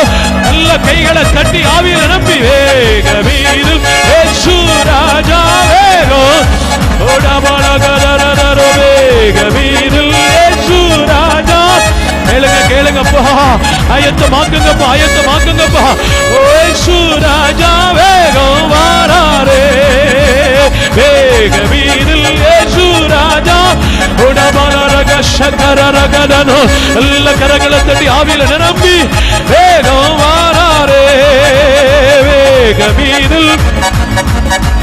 ஹல்லேலூயா, ஹல்லேலூயா. ஓ ரபா ஷகரபா லகதனோ. 2 நிமிஷம் எல்லாரும் நல்ல கைகளை கொட்டி ஆயத்தமாவோ, ஆயத்தமாவோ. கோபாக்கணிக்கு தப்புவிக்க வருகிற இயேசுவை சந்திக்க ஆயத்தமாவோ. ஆமென். அவரோடு கூட நம்மளை சேர்க்கிறதற்காக வருகின்ற இயேசுவை சந்திப்பதற்கு ஆயத்தமாவோ. நமக்கு நல்ல மகிழ்ச்சியை தருகின்றவரே, மகிழ்ச்சியின் கிரீடங்களை கொண்டு வருகின்றவரே, ஆமென், சந்திப்பதற்கு ஆயத்தமாவோ. நித்திய சந்தோஷத்தை நமக்கு காட்டி தருகின்றவரை ஆமென் சந்திக்க ஆயத்தமாவோ, ஆயத்தமாவோ. அசுத்தத்தை விடுவோம், அநியாயங்களை விடுவோம், அக்கிரம கிரியைகளை விடுவோம், பாவங்களை விடுவோம், மனம் திரும்புவோம். இயேசுவை சந்திக்க ஆயத்தமாவோ. இயேசு ராஜாதி ராஜாவாக, கர்த்தாதி கர்த்தாவாக இயேசுதோ மத்திய ஆகாயத்திலே சீக்கிரமாக வரப்போகிறார். அவருடைய எக்காலம் ஜொலிக்க போகிறது. மரித்த பரிசுத்தவான்கள் எழும்புவார்கள். உயிரோடு இருக்கிற நாமோ மறுரூபமாக ஆயத்தமாவோ. இயேசு வருகிறார். எல்லா கைகளை தட்டி அபிஷேகத்தோடு உடபக ரப லகதனோ, உடபக ரபக துடபக திதா, உடபலக துரக்கத்தினோ, ஏ ரே ரே ரே ரே ரக உடபலகத்தினோ. இங்க இருக்கிற அத்தனை பிள்ளைகள் மேலும், அத்தனை பிள்ளைகள் மேலும் அந்த வருகைக்கான ஒரு ஆயத்தம், அந்த இயேசுவை சந்திக்கும்படியான ஆயத்தம். நல்ல கைகளை கொட்டி அபிஷேகத்தோடு